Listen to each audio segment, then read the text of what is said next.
There is a quiet assumption we rarely question, that warmth comes from walls and that shelter protects us from the cold. But for most of human history, walls did not truly stop winter. They only slowed it down. The cold still entered, slowly, through wood, through gaps, through breath itself. And yet, people remained inside these spaces night after night, through seasons that could freeze water, harden earth, and silence entire landscapes. Your body today expects insulation, steady heat, and separation from the outside. Theirs did not have that certainty. And still, they survived inside structures that, by modern standards, would not feel warm at all. If warmth was never guaranteed, and protection was always incomplete, then what did shelter really mean in that world? And how did people in medieval England build shelters to survive harsh winters? The feeling of cold, as we know it today, is often something we can step away from.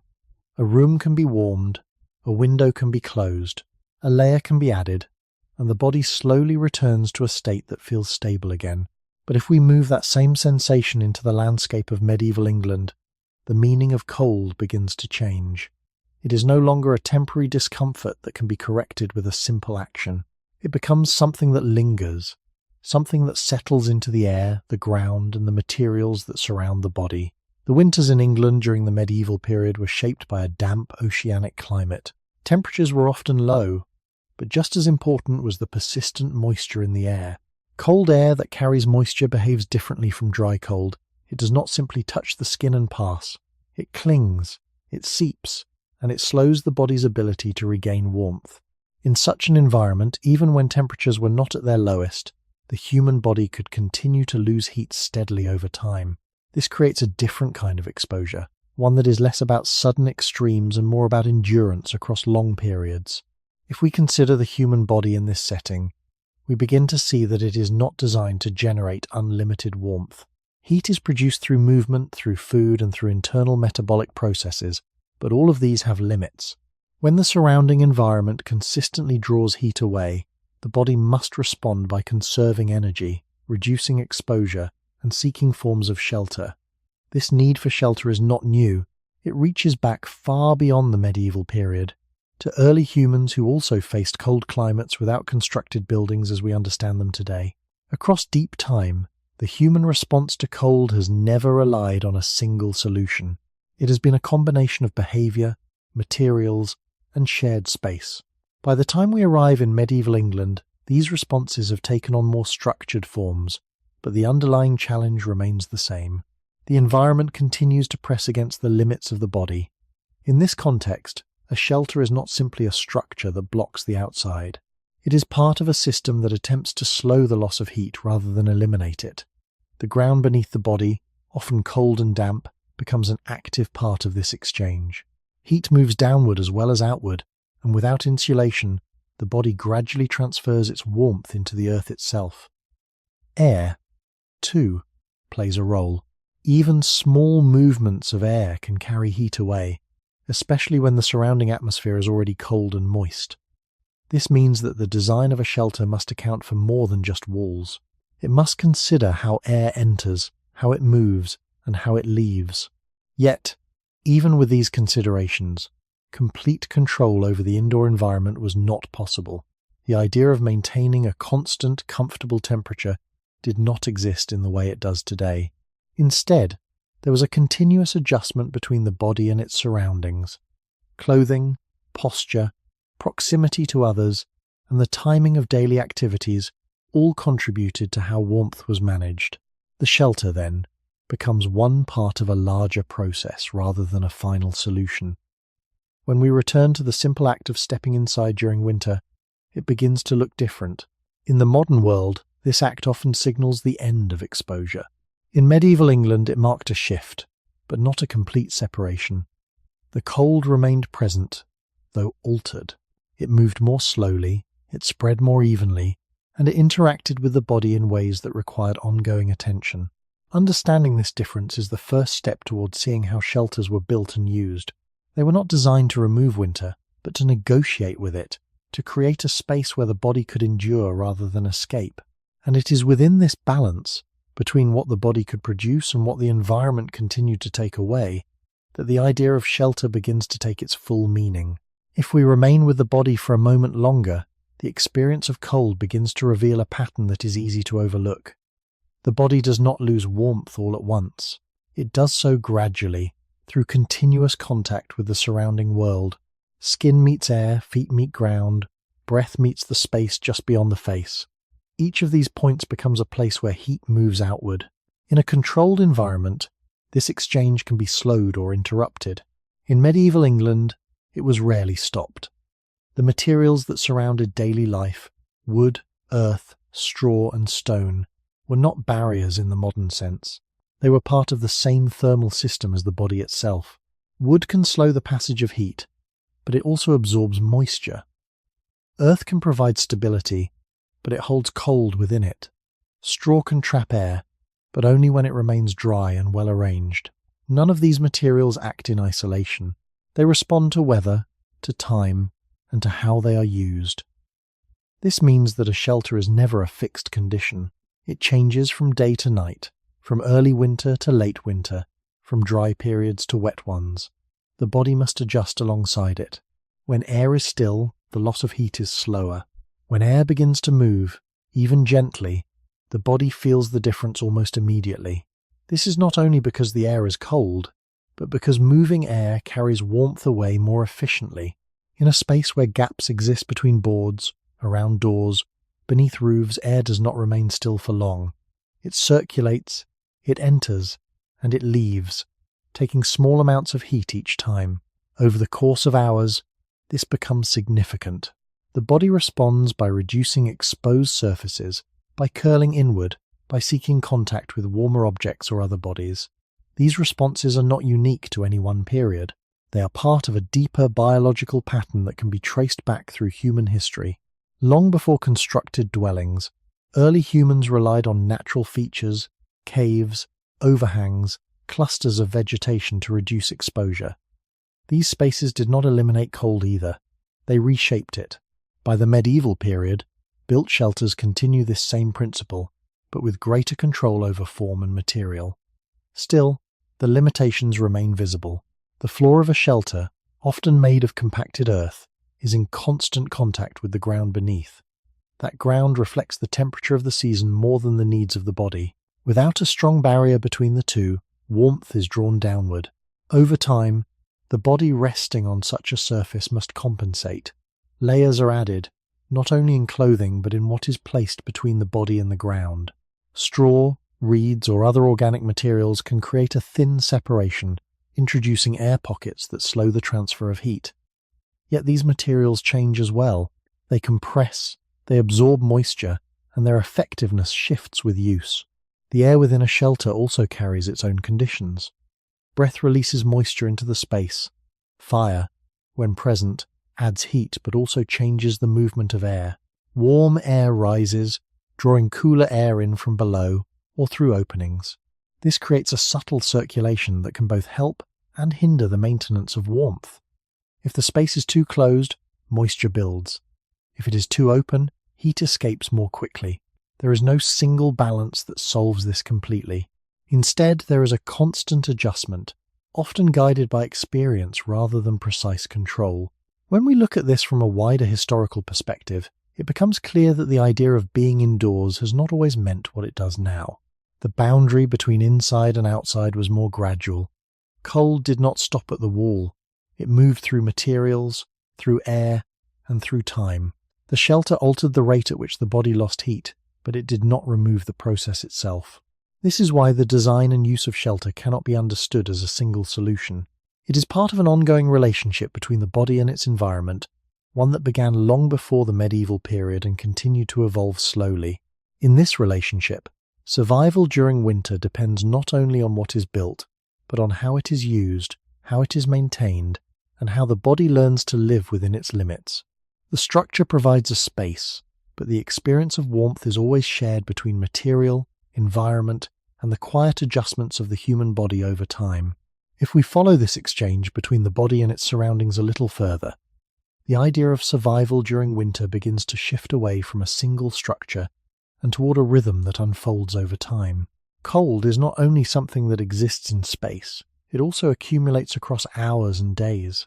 A single night in a cold environment may be manageable, but a sequence of nights, each drawing away small amounts of warmth, begins to create a different condition. The body enters winter not as a fixed state, but as something that is gradually adapting, adjusting its responses to a pattern that repeats. This pattern is shaped by light, by duration of daylight, and by the reduced availability of external warmth. In medieval England, winter days were short and often dim. The sun, when present, offered limited heat, and its absence extended the period during which the body had to rely on its own internal processes and immediate surroundings. This changes how a shelter is used. It is not simply a place entered at the end of the day. It becomes a central environment where much of life is reorganized during the colder months. Activities shift inward, not because the indoors is fully comfortable, but because it provides a slightly more stable condition than the open landscape. This stability is relative. It is measured in degrees of difference rather than in complete protection. Over time, people learn to work within this narrow margin. The timing of tasks, the use of available light, and the conservation of energy all became part of how winter was managed. This again connects to a much deeper human pattern. Across different regions and periods, human groups have adapted their daily rhythms to seasonal changes. Movement becomes more limited, not only because of cold, but because the energy required to maintain warmth increases. Food, when available, must support both activity and heat production. When it is less available, the body must make further adjustments. In this setting, shelter becomes a place where these adjustments are concentrated. It is where rest occurs, where resources are used more carefully, and where the body can reduce its exposure, even if only partially. The structure itself does not change from one night to the next, but the way it is experienced does. Early in the winter, the body may still carry residual warmth from more active seasons. Later, after repeated exposure, the same space may feel colder, not necessarily because it has changed, but because the body has less reserve to compensate. This gradual shift is difficult to measure, but it is central to understanding how shelter functions. It is not a static solution applied to a fixed problem. It is part of a dynamic process in which both the environment and the body are changing over time. When we consider how shelters were built, this temporal dimension becomes important. The goal was not to create a perfectly sealed environment, but to create a space that could support the body across an extended period of cold. This includes not only the materials and the structure, but also how the space could be maintained, repaired, and adapted as conditions changed. A roof that sheds water effectively can prevent additional moisture from entering. Walls that remain intact can reduce unnecessary airflow. Small adjustments, repeated over time, contribute to a more stable interior condition, even if that stability remains limited. Looking further back, to earlier human environments, we see similar patterns. Temporary shelters, natural formations, and shared spaces were all used in ways that reflected the changing conditions of the environment. The medieval shelter continues this lineage, but with more permanence and with techniques that have been refined through generations. Still, it carries the same underlying principle. The body does not escape the environment, it negotiates with it, and this negotiation takes place not only in space, but across time, through repeated exposure and gradual adaptation. When we return to the question of what it meant to build a shelter for winter, it becomes clear that the answer is not contained entirely within the structure itself. It extends into how that structure is used, how it responds to weather, and how the body adjusts to both. Shelter, in this sense, is not a final barrier against the cold, but a framework within which survival is made possible, slowly, quietly, and never completely removed from the presence of winter. When we move outward from the body and its slow negotiation with cold, the landscape of medieval England begins to take shape as an active force in how shelters were formed. The land itself was not a neutral background.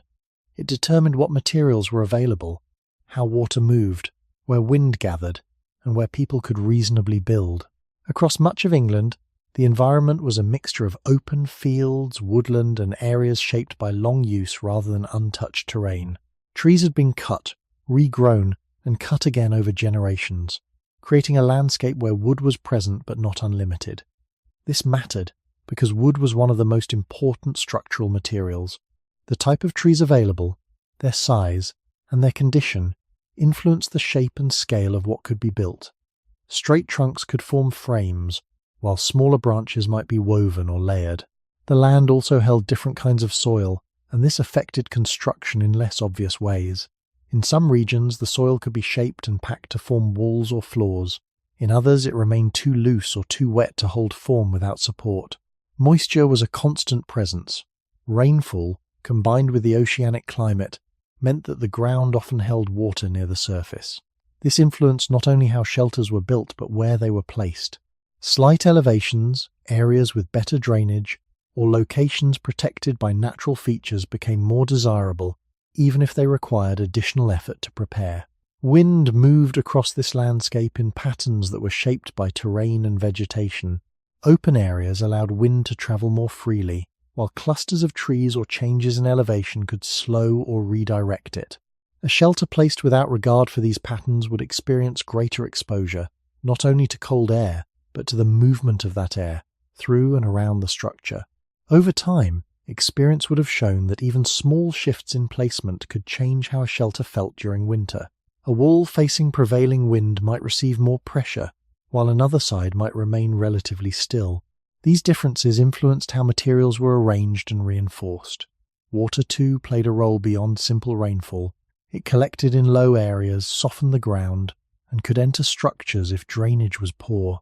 A shelter that remained dry was easier to keep warm, even if only slightly. A damp interior, by contrast, allowed cold to settle more deeply into materials and made it harder for the body to maintain warmth. This connection between moisture and temperature is not always visible, but it shapes the experience of cold in a consistent way. The materials taken from this landscape carried these conditions with them. Wood cut from a damp environment might already hold moisture. Straw used for roofing or bedding needed to remain dry to be effective. Earth used in walls or floors reflected the properties of the soil from which it came. None of these materials were fully separated from their origins. They continued to respond to the same environmental forces even after they became part of a structure. If we look further back, to earlier periods of human habitation, we see similar patterns. Human groups have always worked with what was available nearby, adjusting their shelters to fit the conditions of the land. In colder or more exposed regions, natural features such as hillsides, rock formations, or dense vegetation provided partial protection. Built structures extended these protections but did not replace them entirely. By the medieval period, the relationship between people and landscape had become more complex, shaped by agriculture, settlement, and long-term use of land. Even so, the basic principle remained. Shelter was an extension of the environment, not a complete separation from it. The ground, the air, and the materials all continued to interact with the structure and with the body inside. When considering how people built shelters to survive winter, it becomes necessary to begin with this relationship. The form of a shelter cannot be understood without the land that supports it, the materials that compose it, and the conditions that continue to act upon it. The landscape sets the limits within which all construction takes place, and it is within these limits that people learned, slowly and over generations, how to shape spaces that could offer some resistance to cold, even if that resistance was always partial. As the landscape continues to shape what is possible, the act of building begins to follow patterns that are not imposed from outside, but drawn directly from what the land allows. A shelter does not begin as a finished idea placed onto empty ground. It begins with what can be gathered, what can be carried, and what can be shaped without breaking under its own weight. In medieval England, this meant working with materials that were close at hand and that could be used without complex transformation. Wood, in particular, defined the first outlines of structure. The way trees grew, sometimes straight, sometimes twisted, affected how they could be joined. Long, straight pieces could form vertical supports or horizontal beams, while irregular branches might be bent, woven, or used to fill spaces between stronger elements. This is not only a matter of availability, but of understanding how material behaves. Wood changes over time. It dries. It cracks. It absorbs moisture again. A structure built from it must account for these shifts, not by preventing them entirely, but by allowing small movements without collapse. The ground beneath the structure also becomes part of this process. Before any wall is raised, the surface must be considered. Uneven ground can be leveled, but not always completely. In many cases, the shelter follows the shape of the land rather than forcing the land into a fixed form. This results in floors that are not perfectly flat, and in structures that sit in slight alignment with slopes or natural contours. Such adjustments may seem minor, but they influence how water moves, how air settles, and how stable the structure remains over time. Where the ground is firmer and better drained, the shelter is less likely to shift or absorb excess moisture. Where it is soft or saturated, additional support or layering may be needed to create a more stable base.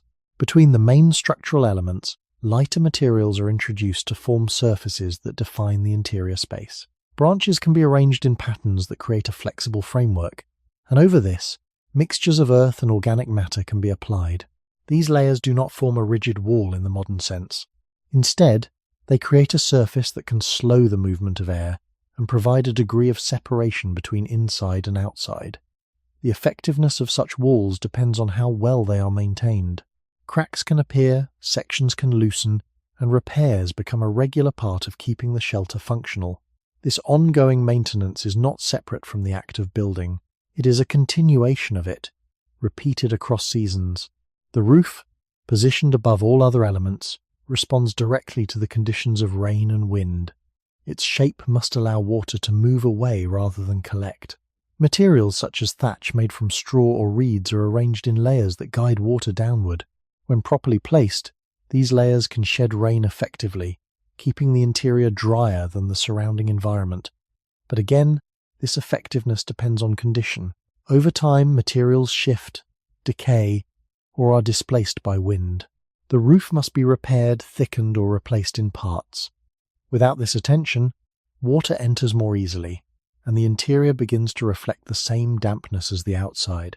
The openings of a shelter, including entrances and small gaps for light or air, are also shaped by necessity.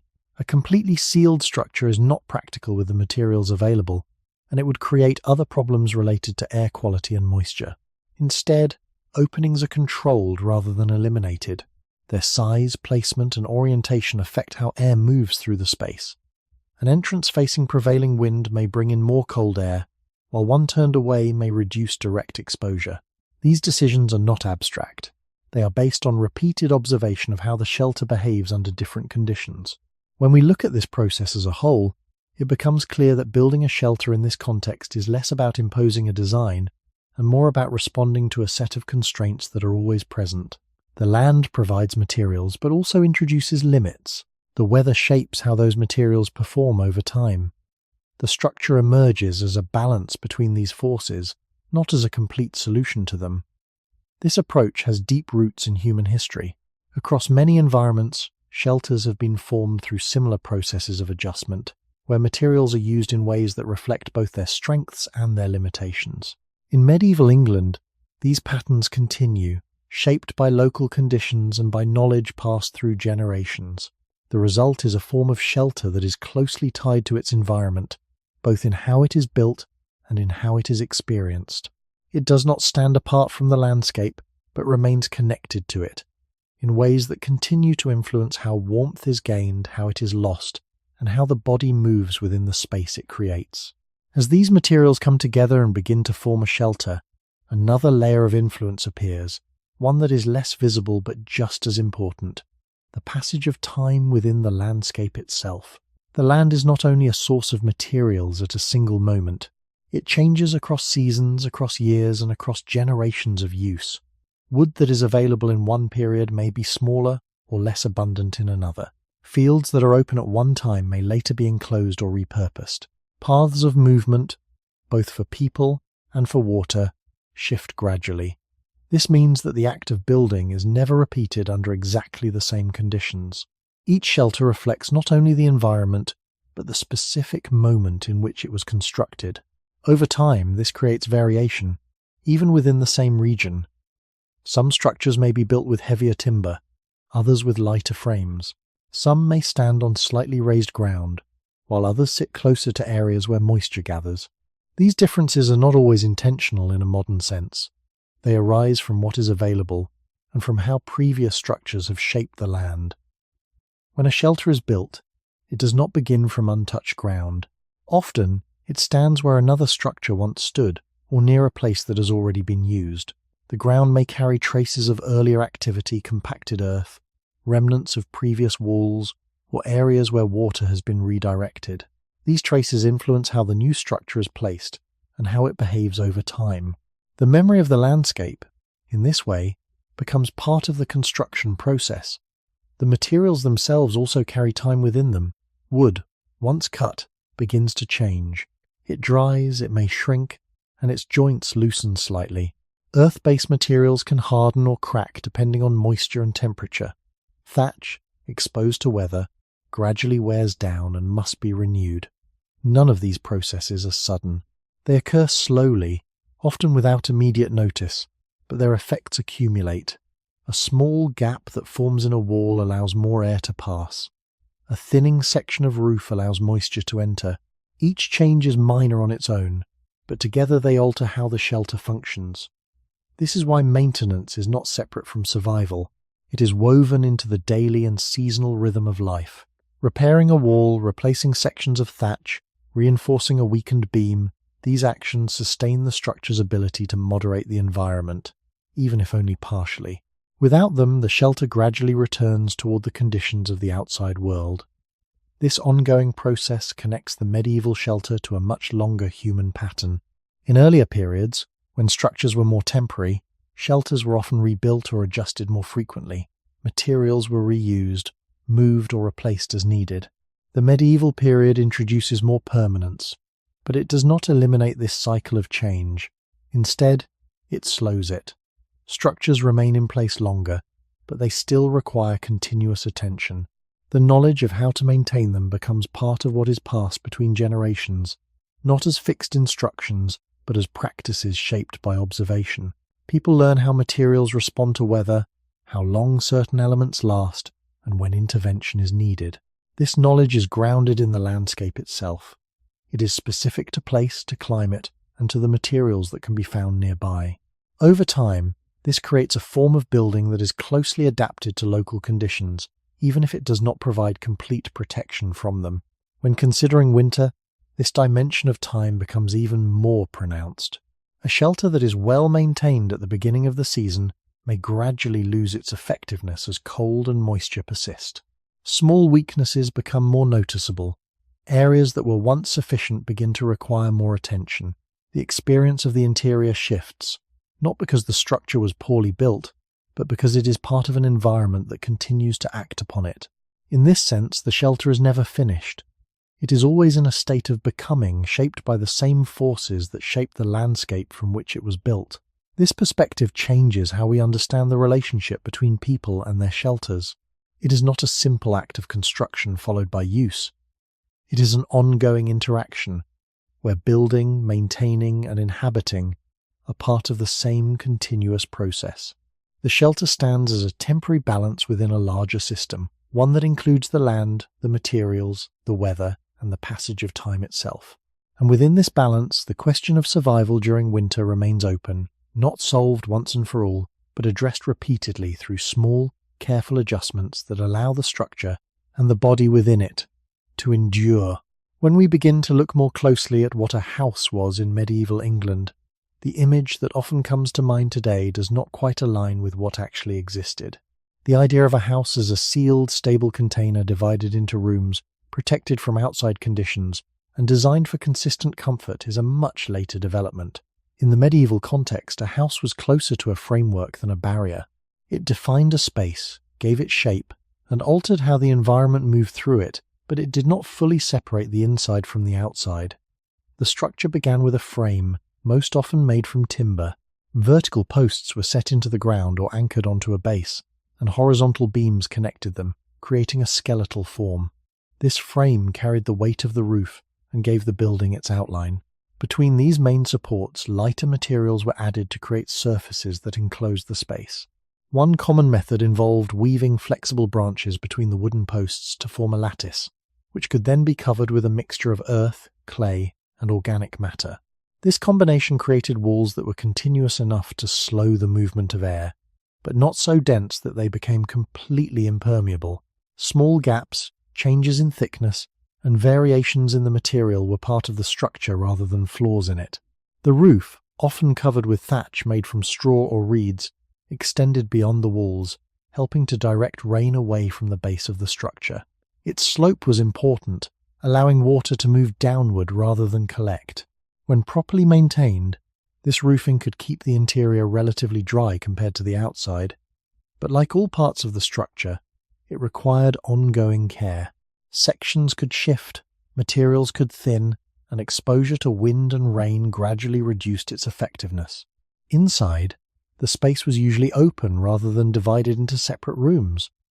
This openness was not only a matter of simplicity, it allowed heat, light, and air to move more freely throughout the structure. A central hearth, when present, became the focal point of this space. It provided heat, light, and a place for cooking, but it did not distribute warmth evenly. Areas closer to the fire were warmer, while those further away remained cooler. The absence of internal partitions meant that the entire space shared these conditions, creating gradients of temperature rather than a single controlled environment. The floor, often made of compacted earth, formed another connection between the structure and the landscape. Unlike modern floors, which are raised and insulated, this surface remained in direct contact with the ground beneath. It reflected the temperature and moisture of the soil, contributing to the overall conditions inside the shelter. In some cases, layers of organic material such as straw might be added to create a slight separation, but this was not a permanent barrier. It shifted, compressed, and changed with use. The entrance to the house, along with any small openings for light or ventilation, further shaped how the interior interacted with the outside. These openings were necessary, but they also allowed air to move through the structure. The direction they faced and how they were used influenced the flow of air and the retention of heat. A doorway might be covered or partially blocked to reduce exposure, but it could not be completely sealed without affecting other aspects of the environment inside. When we place this type of structure within the broader history of human shelter, it becomes clear that it continues a long-standing approach rather than representing a complete departure from earlier forms. The use of a frame, the filling of gaps with available materials, and the reliance on a central source of heat all echo patterns that can be traced back through earlier human settlements.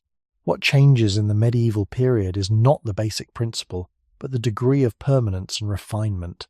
Structures are built to last longer, to be repaired rather than abandoned quickly, and to serve as a more consistent centre of daily life. Even so, the house remains part of the same ongoing negotiation between body and environment. It provides a measure of stability, a place where the rate of heat loss can be slowed, where activities can be gathered, and where the effects of wind and rain can be reduced. But it does not remove the presence of cold. Instead, it reshapes it, distributing it differently, making it more gradual, more manageable, but still present. Understanding this form of house is essential before asking how it functioned during winter, because what it offered was not a complete escape from the environment, but a structure through which the environment continued to pass, altered but never fully excluded. If we remain inside this structure and allow our attention to move slowly across its surfaces, the house begins to reveal itself not as a single unified space, but as a series of subtle differences. Temperature is not evenly distributed, light is not constant, air does not remain still. Each part of the interior holds a slightly different condition, shaped by its distance from the fire, its position relative to openings, and its contact with the ground or the roof. This unevenness is not accidental. It becomes part of how the space is understood and used. The central hearth, when present, forms the point around which these differences are organized. Heat rises from it, but not in a uniform way.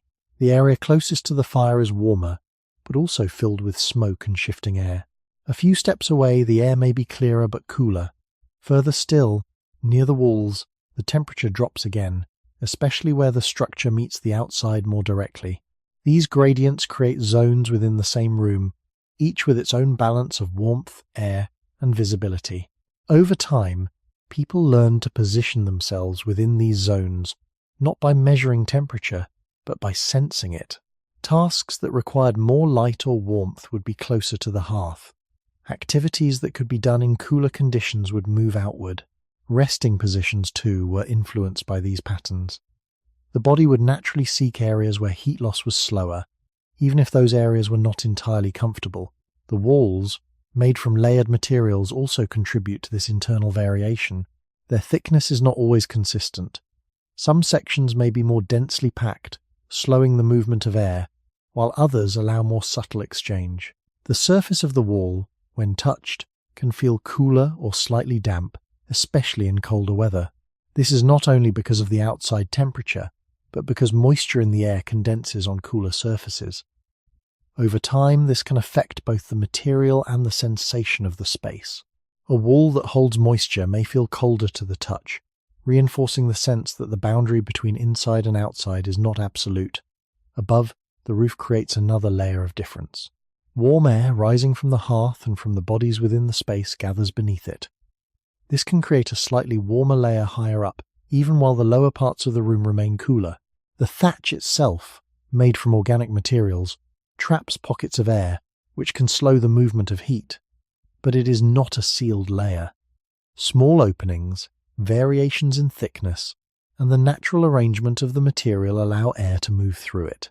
In windy conditions, this movement becomes more noticeable, and the distribution of warmth shifts again. The floor, in direct contact with the ground, remains one of the coolest parts of the space. Heat is drawn downward, and without a strong insulating barrier, the body loses warmth through contact. This is why layers placed on the floor, straw, rushes, or other materials play an important role.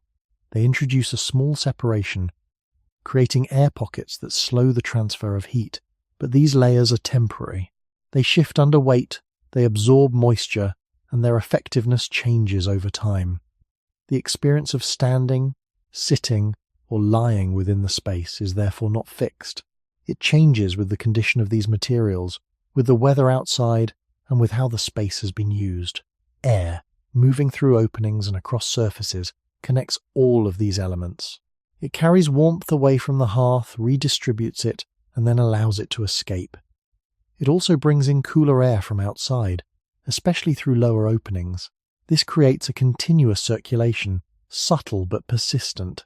The body, within this moving environment, is always adjusting. It turns away from drafts, moves closer to warmth, or changes posture to reduce exposed surfaces. These adjustments are not separate from the structure. They are part of how the structure functions. When we consider this interior as a whole, the idea of a house becomes less about enclosure and more about modulation. It does not create a uniform condition, but a range of conditions within a single space. This range allows for choice, for movement, and for adaptation. It reflects a way of living in which comfort is not defined by consistency, but by the ability to find a workable position within a shifting environment. This approach is consistent with earlier human patterns, where shelters provided partial protection, and where the body played an active role in managing its own exposure. In medieval England, the house continues this pattern, offering a structured space in which these variations can be navigated. It does not remove the presence of winter, but it organizes it, creating a series of smaller environments within which the body can endure. If we continue to observe this interior over a longer stretch of time, the structure begins to reveal another layer of meaning, one that is not immediately visible in its materials or layout. The house does not remain constant from one moment to the next. It changes subtly with use, with weather, and with the accumulation of small actions repeated day after day. Surfaces that are touched more often become smoother. Areas near the hearth gather ash, soot, and warmth in ways that slowly alter how they feel and function. The roof, exposed to rain and wind, shifts slightly, its layers settling or thinning in places. These changes are gradual, but they influence how the interior behaves during winter. A wall that develops small gaps allows more air to pass. A section of thatch that becomes thinner admits more moisture. None of these changes transform the house completely, but together they reshape the balance between inside and outside. This balance is not maintained automatically. It depends on attention. Repairs, adjustments, and replacements are part of how the structure continues to function. Evidence from historical records and surviving structures suggests that such maintenance was ongoing. Materials were patched, sections were reinforced, and parts of the roof were renewed as needed. These actions did not aim to perfect the structure, but to keep it within a range where it could still slow the loss of heat and reduce direct exposure to weather. In this sense, the house is not a finished object. It is a process that extends across time, supported by repeated effort. The interior also reflects patterns of use that become more pronounced during winter. As daylight decreases, more activity takes place within the same enclosed space. This concentration of activity affects the environment inside. Heat from bodies, from the hearth, and from daily tasks accumulates. But so does moisture. Breath, cooking, and the presence of damp materials contribute to a gradual increase in humidity. This moisture interacts with the surfaces of the house, especially the cooler parts where it can condense. The result is an environment where warmth and dampness exist together, each influencing how the other is experienced. This combination is consistent with what is known about pre-modern dwellings in temperate climates, where controlling moisture was as important as generating heat. The arrangement of space responds to these conditions. Objects are placed where they can dry more effectively, where they are less exposed to drafts, or where they can benefit from the limited warmth available. Sleeping areas, for example, are often positioned with some awareness of airflow and proximity to the hearth, even if complete comfort is not achievable. These choices are shaped by experience rather than by formal design principles. Over time, they form patterns that are repeated within and across households. Archaeological findings, such as the remains of hearths, postholes, and floor layers, provide indirect evidence of how these spaces were organized and maintained. While these traces do not capture every detail, they show consistent relationships between structural elements and areas of use. The central position of the hearth, the thickness of walls in certain areas, and the layering of floor materials all point to an understanding of how space could be shaped to support daily life in a cold environment. Written sources from the medieval period, though often focused on broader aspects of life, also indicate the importance of upkeep and the use of available materials to sustain living spaces. Together, these forms of evidence suggest that the house functioned as part of an ongoing system of adaptation, rather than as a fixed solution. When we place this within the longer history of human shelter, the continuity becomes clearer. Earlier forms of shelter also required constant attention, even if they were less permanent. The difference in the medieval period lies in the degree of stability and the accumulation of knowledge about how structures behave over time. This knowledge does not eliminate the challenges posed by winter, but it allows for more consistent responses to them. The house, in this context, becomes a place where these responses are enacted repeatedly, where small adjustments maintain a fragile balance between the needs of the body and the conditions of the environment. It is not a barrier that fully protects, but a framework that must be sustained, one that reflects both the limitations of available materials and the persistence of human effort in working within those limits. When we turn our attention back to the walls themselves, it becomes clearer that their role was never to fully stop the cold, but to slow it in ways that were often subtle and incomplete. A wall in medieval England was not a sealed surface. It was a layered arrangement of materials that interacted with air, moisture, and temperature at the same time. Even when well constructed, it allowed a gradual exchange between inside and outside. This exchange was not always visible, but it shaped the experience of being within the shelter. The mixture used to form walls, often a combination of earth, clay, and organic matter, could create a surface that reduced direct airflow. When applied over a woven framework, it filled larger gaps and created a more continuous boundary. But this material was sensitive to changes in moisture. In wet conditions, it could soften slightly, absorbing water from the surrounding air. As it dried again, it might contract, forming small cracks. These cracks, even when narrow, allowed air to pass through more easily. Over time, this process repeated, especially through cycles of rain, dampness, and drying that were common in the English climate. The result was a wall that was never entirely fixed in its properties. Its ability to resist air movement changed with the weather and with its own condition. Wood, which formed the main structural frame, also responded to these changes. It expanded when it absorbed moisture and contracted as it dried. This movement was small, but it affected how tightly different parts of the structure fit together.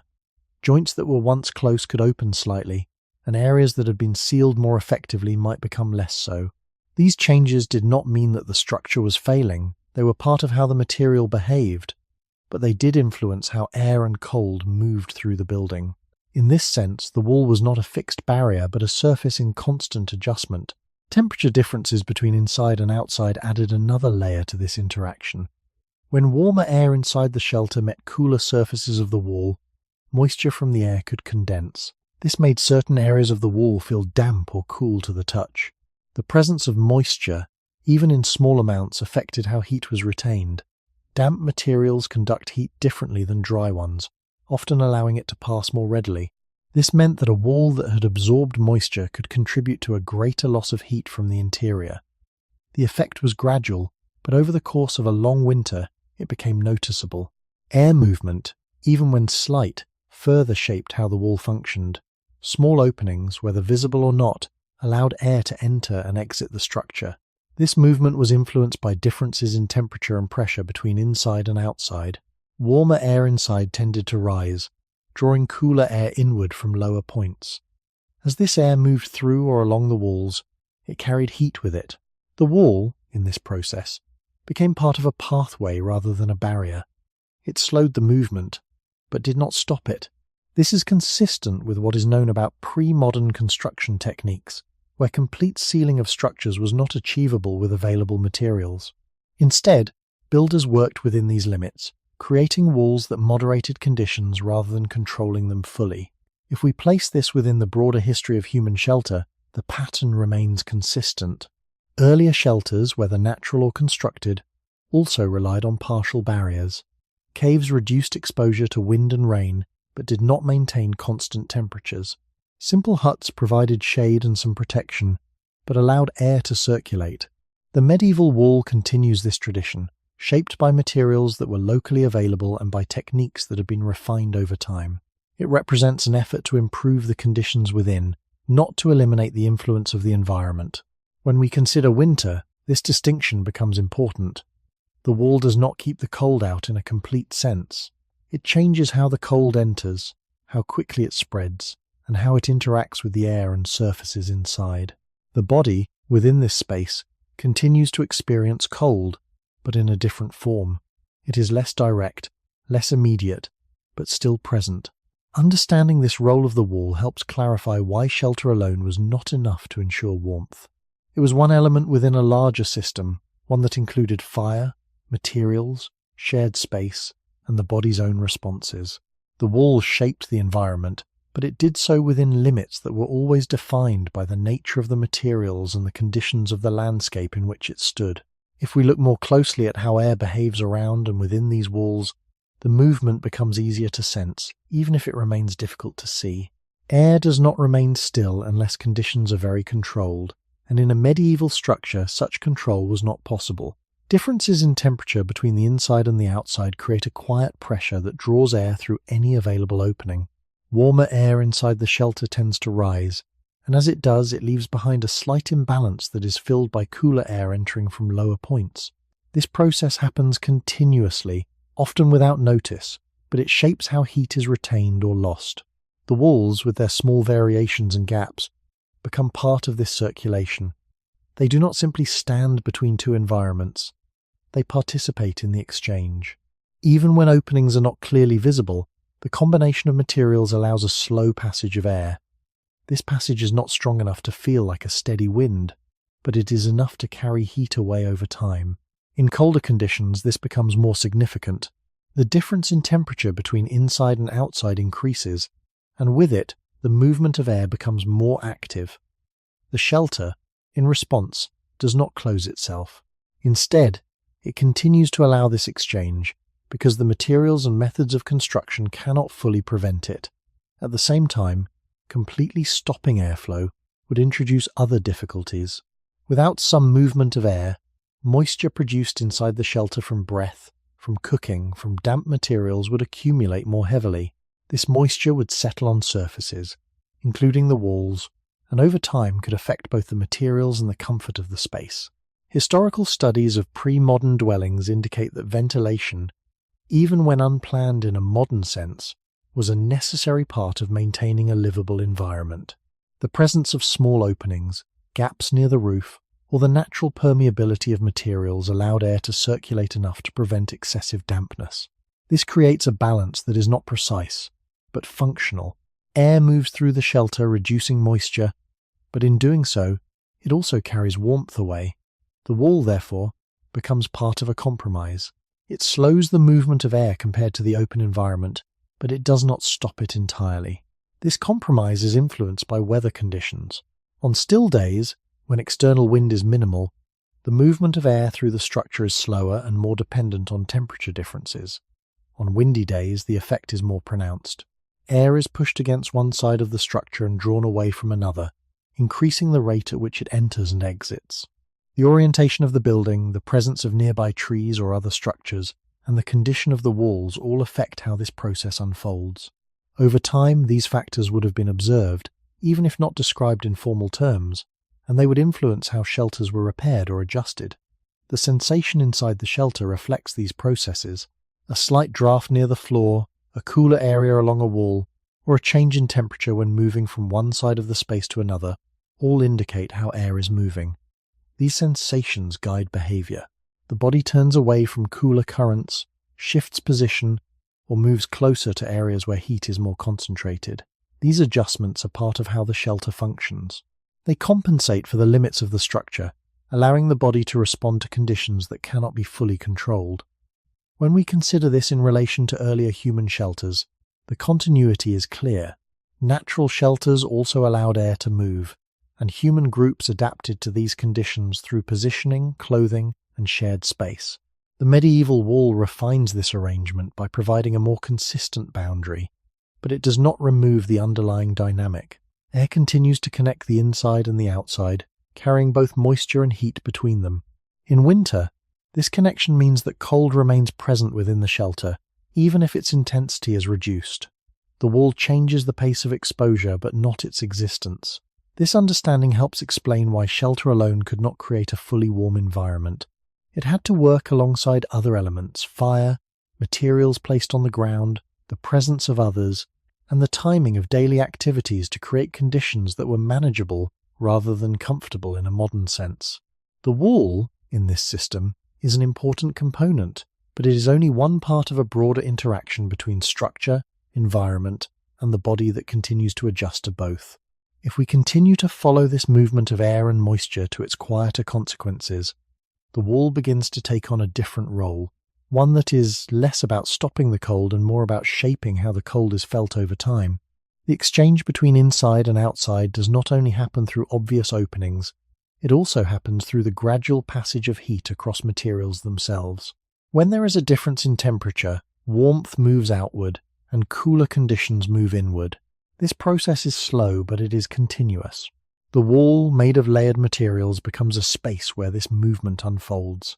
It does not act as a single surface, but as a series of small transitions, each layer absorbing and releasing heat at its own pace. Materials such as earth and clay can store a small amount of warmth. When the interior of the shelter is slightly warmer than the outside, these materials take in some of that heat. Later, as conditions change, they release it again.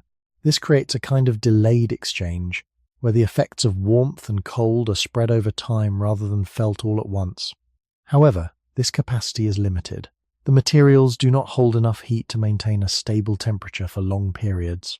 They moderate change, but they do not prevent it. Wood behaves differently. It does not store heat in the same way, and its structure allows small amounts of air to move along its surface or through tiny openings where pieces join. These differences between materials create variations within the wall itself. Some parts may feel slightly warmer, others cooler, depending on their composition and condition. Moisture continues to influence this process. When materials become damp, their ability to hold and release heat changes. Damp surfaces tend to feel cooler because they allow heat to pass more readily. This is consistent with observations from both historical studies and modern understanding of building materials. In a damp environment, the wall becomes less effective at slowing the loss of heat, even if its structure remains unchanged. This is why dryness, when it could be maintained, contributed to a more stable interior condition, even if only slightly. The roof and the upper parts of the wall interact with this process as well.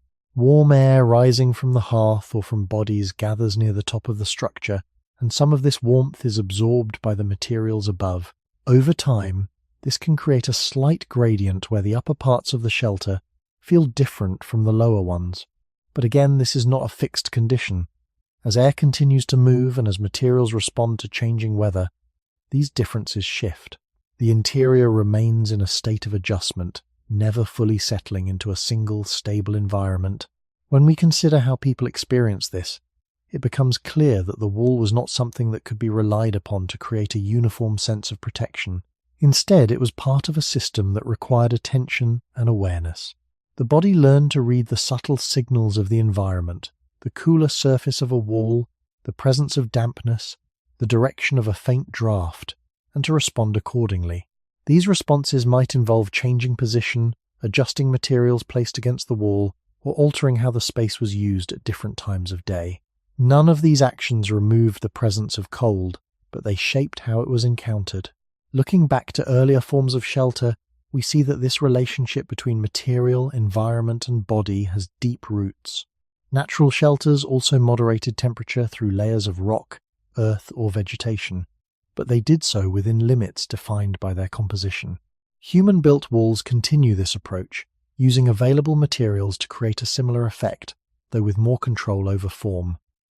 The medieval wall stands within this continuity. It represents an effort to work with the properties of materials rather than to overcome them entirely.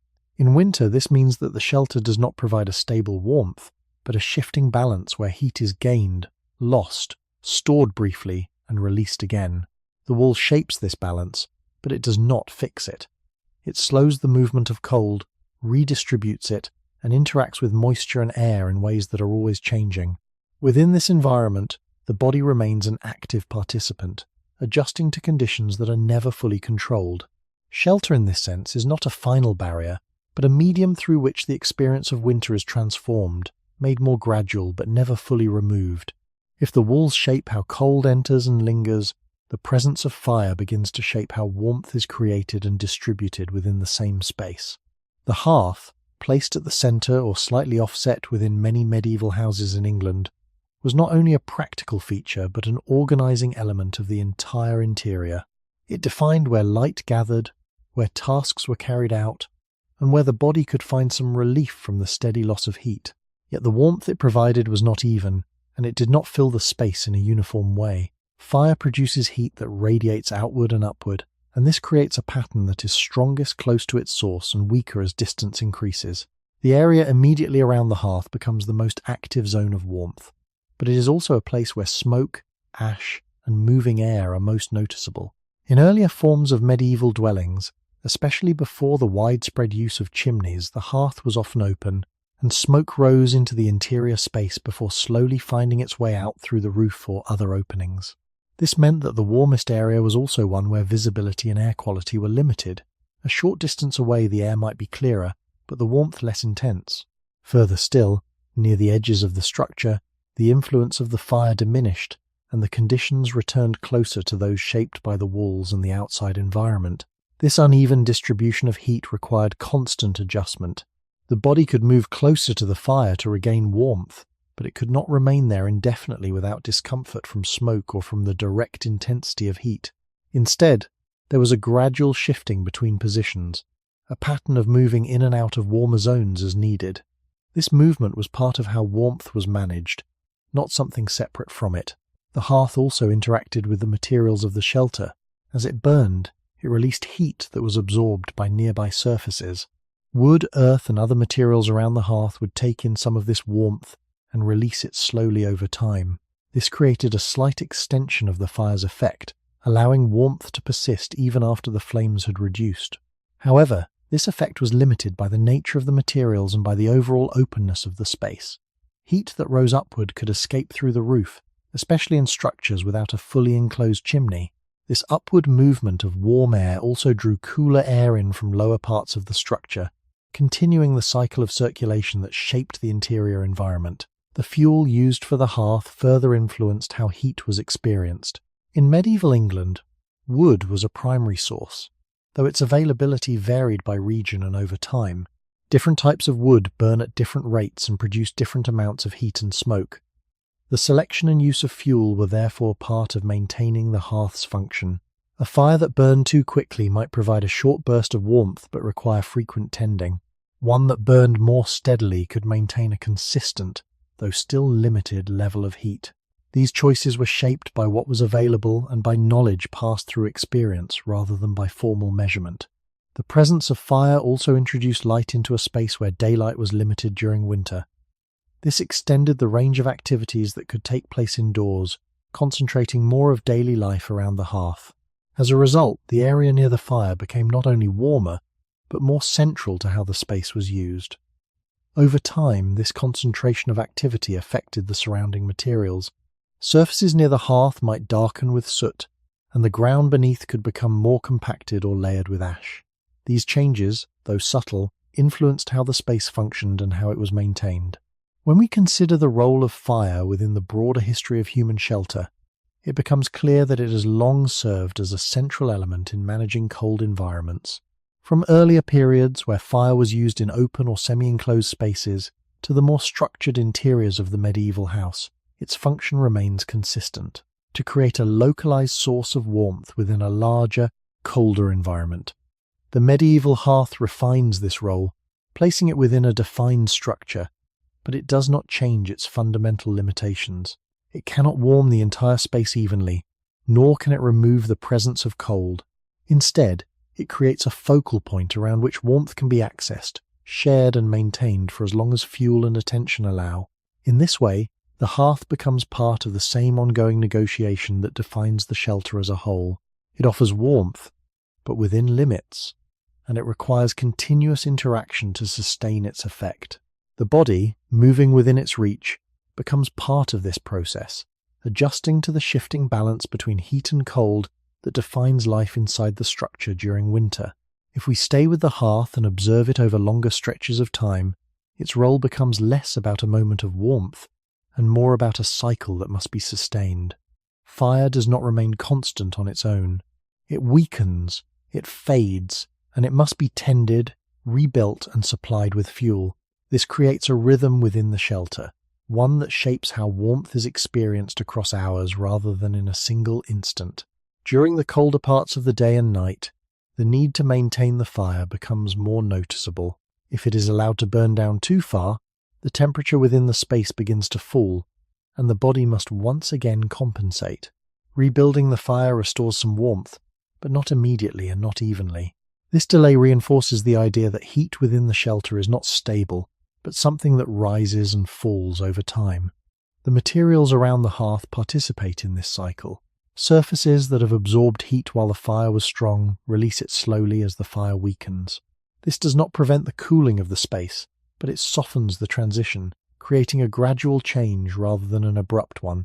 The effect is limited, but it contributes to the overall pattern in which warmth is never fixed, only maintained through continuous attention. This pattern is consistent with what is known about pre-modern domestic spaces, where heating depended entirely on active sources rather than on stored or distributed systems. The placement of the hearth also influences how this cycle unfolds. Positioned within the interior, it allows heat to radiate outward, but the reach of that heat remains constrained by distance and by the movement of air. Warm air rising from the fire gathers near the upper parts of the structure, while cooler air remains lower. This vertical difference adds to the horizontal variations already present within the space. As a result, the experience of warmth changes not only with distance from the fire, but also with height and position. The body, moving within this environment, encounters these differences directly. Sitting closer to the ground, standing, or moving toward the center of the space, each brings a slightly different sensation. These variations guide behavior, encouraging movement and adjustment rather than stillness. Fuel, as part of this system, introduces another layer of limitation. Wood must be gathered, stored, and used with care. Its availability is shaped by the surrounding landscape and by the demands placed upon it over time. Historical evidence indicates that access to fuel could vary, and that its use was often managed with attention to necessity. A fire that burns continuously requires a steady supply, and this supply is not always abundant. This reality affects how the hearth is used. It may not be kept at the same intensity at all times, and periods of lower heat may be accepted as part of daily life. The timing of activities can reflect this, with certain tasks carried out when the fire is stronger and others when it is weaker. The presence of smoke also continues to influence how the hearth functions. In structures without fully developed chimneys, smoke moves upward and outward in ways that are not entirely controlled. This movement carries warmth with it, reducing the amount that remains within the space. At the same time, it affects how close the body can remain to the source of heat. The need to balance warmth with tolerable air conditions further limits the effectiveness of the fire as a complete solution. Openings that allow smoke to escape also allow warm air to leave, reinforcing the exchange between inside and outside. This balance between heat, fuel, and airflow reflects a broader continuity with earlier human use of fire. In natural shelters or temporary structures, fire also provided localized warmth and required constant tending. The medieval hearth continues this pattern within a more stable architectural setting, but it does not remove its fundamental constraints. It remains a source of warmth that is partial, variable, and dependent on ongoing effort. When considered alongside the walls, the roof, and the floor, the hearth becomes one element within a larger system. Each part contributes to shaping the interior environment, but none can fully determine it alone. The warmth created by fire is real, but it is limited in reach and duration. It must be supported by the arrangement of space, by the materials that surround it, and by the adjustments made by the body within that space. In this way, the hearth does not solve the presence of winter. It works within it, creating moments of warmth that must be renewed again and again, forming a pattern that defines how shelter is experienced over time. If we remain with the hearth through the colder hours of night, its limits become more apparent in ways that are quieter but more persistent. Fire can be sustained, but it cannot be held at the same strength without interruption. Fuel must be added, adjusted, and sometimes conserved. As the night extends, attention shifts, and the fire often reduces to a lower, steadier state rather than a strong, open flame. In this condition, it continues to provide some warmth, but its reach becomes smaller. The area closest to it remains the most stable, while the rest of the space gradually returns toward the cooler conditions shaped by the walls, the floor, and the air. This transition does not happen all at once. It unfolds slowly, and the body responds by adjusting position, posture, and proximity. In this sense, the experience of warmth during winter is not continuous. It is intermittent, rising and falling in relation to the state of the fire. The arrangement of the hearth itself reflects an awareness of these limits. In many medieval houses, the hearth was not enclosed in a way that directed all heat efficiently into the room.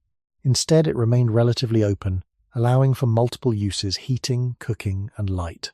This openness also meant that a portion of the heat produced was lost upward along with smoke. The development of chimneys in later periods introduced more controlled ventilation, but even then, the system did not capture all available warmth.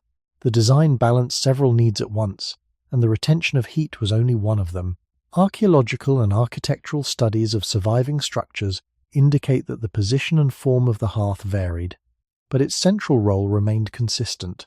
It was placed where it could serve the widest range of functions, rather than where it could maximize thermal efficiency alone. Over time, the surfaces around the hearth became conditioned by repeated use. Ash accumulated, creating a layer that could slightly insulate the ground beneath. Stones or compacted earth around the fire absorbed and released heat, contributing to a localized area that retained warmth longer than the rest of the floor. These effects, while modest, added to the overall system by extending the influence of the fire beyond the immediate moment of burning. Still, they did not transform the entire space. The edges of the shelter, particularly near walls and openings, remained cooler, and the difference between these areas and the center could be felt. This variation shaped how people used the space during colder periods. Positions closer to the hearth were more desirable for rest and activity when the fire was active, but they could not accommodate all needs at all times. Movement within the space remained necessary, guided by the shifting balance of warmth and coolness. The relationship between the hearth and the rest of the structure also reflects a longer pattern in human habitation. Fire has often been used in ways that prioritize flexibility over complete control. In open or semi-enclosed shelters, it provided a focal point around which people gathered, but it did not define the entire environment. The medieval house continues this approach. integrating the hearth into a more permanent structure while preserving its adaptable role. It becomes part of a system in which warmth is concentrated rather than evenly distributed, and where the body must navigate between different conditions. The presence of smoke reinforces this pattern. Even when ventilation improves, smoke carries heat away from the immediate area of the fire, reducing the amount that remains within the shelter. At the same time, it requires that the body maintain a certain distance, limiting how close one can remain to the source of warmth. This creates a boundary within the interior, not defined by walls, but by the conditions around the fire itself. Within this boundary, warmth is strongest but less comfortable. Beyond it, the air is clearer but cooler. The body moves between these zones, responding to the changing state of the fire and the surrounding environment. When we consider the hearth alongside the walls and the roof, a consistent pattern emerges. Each element contributes to shaping the interior, but none can fully overcome the influence of winter. The fire provides warmth, but only in a limited area and for as long as it is sustained. The walls slow the movement of cold but do not stop it. The roof reduces the entry of moisture, but allows heat to escape. Together, they form a system that moderates the environment rather than controlling it completely. Within this system, survival depends on the interaction between these elements and the ongoing adjustments of the body. The hearth stands at the center of this interaction, not as a complete solution, but as a source of warmth that must be renewed, shared, and carefully managed within the broader limits of the shelter and the season. If the hearth gathers warmth and the walls shape its movement, the presence of smoke introduces another layer that cannot be separated from either. In many medieval houses in England, especially before the wider adoption of chimneys, smoke did not leave the structure through a single controlled path. Instead, it rose from the fire and spread through the interior space, moving slowly upward before escaping through openings in the roof or through small gaps in the structure. This movement was not random, but it was also not precise. It followed the same currents of air that carried warmth, and in doing so, it influenced how both heat and air were experienced within the shelter. The upper part of the interior often held more smoke than the lower part, as warmer air lifted it upward. This created a vertical difference within the space, where the air closer to the roof was denser with smoke, while the lower areas remained clearer. The body, positioned within this environment, responded by adjusting where it stood, sat, or rested. Activities that required clearer air tended to remain below, while the upper space functioned as a passage through which smoke gradually moved outward. This arrangement reflects what is known from both archaeological evidence and historical descriptions of early domestic interiors, where smoke-blackened roof timbers and open interiors indicate a long-standing interaction between fire and air within the same space. The movement of smoke was closely tied to ventilation. Openings that allowed smoke to escape also allowed air to enter and leave, creating a continuous exchange. This exchange was necessary to prevent the accumulation of smoke to levels that would make the space difficult to inhabit. At the same time, it carried warmth away, reinforcing the limits already present in the structure. The design of the shelter therefore balanced these two needs, allowing enough airflow to remove smoke while attempting to retain as much heat as possible. This balance was not fixed. It shifted with weather conditions, with the strength of the fire, and with the condition of the structure itself. On calmer days, smoke might rise more steadily and exit more slowly. In windier conditions, it could be drawn out more quickly, but with a corresponding increase in the movement of air through the shelter. Over time, this interaction between smoke and air influenced the materials of the structure. The surfaces above the hearth, particularly the beams and underside of the roof, often became coated with soot. This layer, while a byproduct of combustion, also altered how the material interacted with moisture and air. Some studies suggest that such coatings could reduce the rate at which organic materials absorbed moisture, though the effect was limited and varied depending on conditions. Regardless of its exact impact, the presence of soot indicates a long-term pattern of smoke movement within the space, one that was accepted as part of daily life rather than eliminated. The introduction of chimneys in later medieval periods began to change this pattern. By creating a more defined path for smoke to exit, chimneys reduced the amount of smoke within the main living space. This allowed for a clearer interior and altered how heat was distributed. However, even with chimneys, the system did not become fully controlled. Heat continued to rise and escape, and air continued to move through the structure. The chimney improved certain conditions, but it did not transform the shelter into a sealed environment. Instead, it adjusted the balance between smoke, air, and heat, making some aspects more manageable while leaving others unchanged. When viewed within the broader history of human shelter, this relationship between smoke and space is consistent. Fire has always produced both warmth and byproducts that must be managed. In open environments, smoke disperses more easily, but warmth is also lost more quickly. In enclosed or semi-enclosed spaces, warmth can be retained to a greater degree, but smoke becomes more concentrated. The medieval house occupies a position between these two extremes. It provides enough enclosure to moderate the environment, but not enough to fully separate the effects of fire from the space itself. This creates a living environment where air, heat, and smoke are continuously interacting. The body, within this environment, becomes attuned to these interactions, adjusting position and behavior in response to changes that are often subtle but persistent. In winter, this interplay becomes more pronounced, as the need for warmth increases while the limitations of ventilation remain. The shelter once again reveals itself not as a complete solution, but as a system of compromises, where each element contributes to survival while also introducing its own constraints. If we continue to follow the path of smoke as it moves through the interior, it becomes clear that it does more than simply rise and disappear. It traces the same routes that air and warmth follow, revealing patterns that are otherwise difficult to observe. Where smoke gathers, air is slower. Where it thins, air is moving more freely. In this way, the presence of smoke becomes a visible guide to how the shelter breathes, how it draws in and releases what passes through it. This breathing is not rhythmic in a regular sense, but it responds continuously to small changes, shifts in wind outside, variations in the strength of the fire, and the opening or closing of an entrance. The structure, though still, is part of a moving system. The body, within this system, learns to interpret these changes. A thicker layer of smoke near the roof indicates that warm air is rising but not leaving quickly. A clearer space near the floor suggests that cooler air is entering and settling below.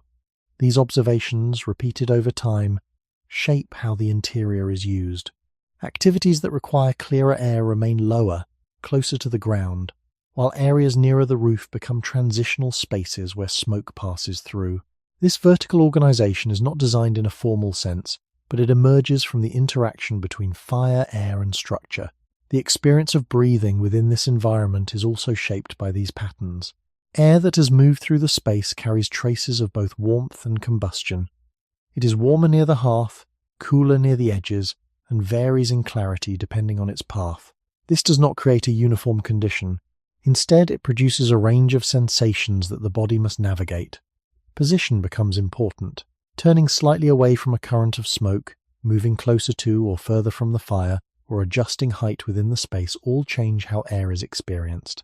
These adjustments are small, but they are constant, forming part of how daily life is carried out within the shelter. The materials of the structure respond to this movement as well. Smoke deposits gradually on surfaces, especially where its movement slows. Over time, beams and roof materials darken, and this change reflects a long-term interaction between air, heat, and material. While the primary effect of this coating is visual, it also indicates how consistently smoke passes through certain areas. The accumulation is not uniform, and its variation can suggest how air has moved within the space over extended periods. This aligns with archaeological observations of surviving structures, where soot patterns provide indirect evidence of interior airflow and the position of hearths. The openings that allow smoke to leave the shelter continue to serve multiple roles. They are not only exits for smoke, but also points where air enters. This dual function reinforces the balance between ventilation and heat retention. When an opening is adjusted, partially covered, redirected, or left more open, it affects both how smoke escapes and how warmth is retained. These adjustments are often temporary, responding to immediate conditions rather than fixed design. A stronger wind might draw smoke out more quickly, but also increase the flow of cold air inward. A calmer period might reduce drafts, but allow smoke to linger longer within the space. The shelter, in this way, remains in a state of continuous adjustment, guided by conditions that cannot be fully controlled. When we place this within a longer historical perspective, the continuity with earlier forms of shelter becomes clear. In open or semi-enclosed spaces, smoke dispersed more easily, but warmth was less contained. As structures became more enclosed, the balance shifted. More warmth could be held, but smoke required management. The medieval house reflects a stage within this progression, where both elements are present in a moderated form. It does not resolve the tension between them, but it allows for a workable balance.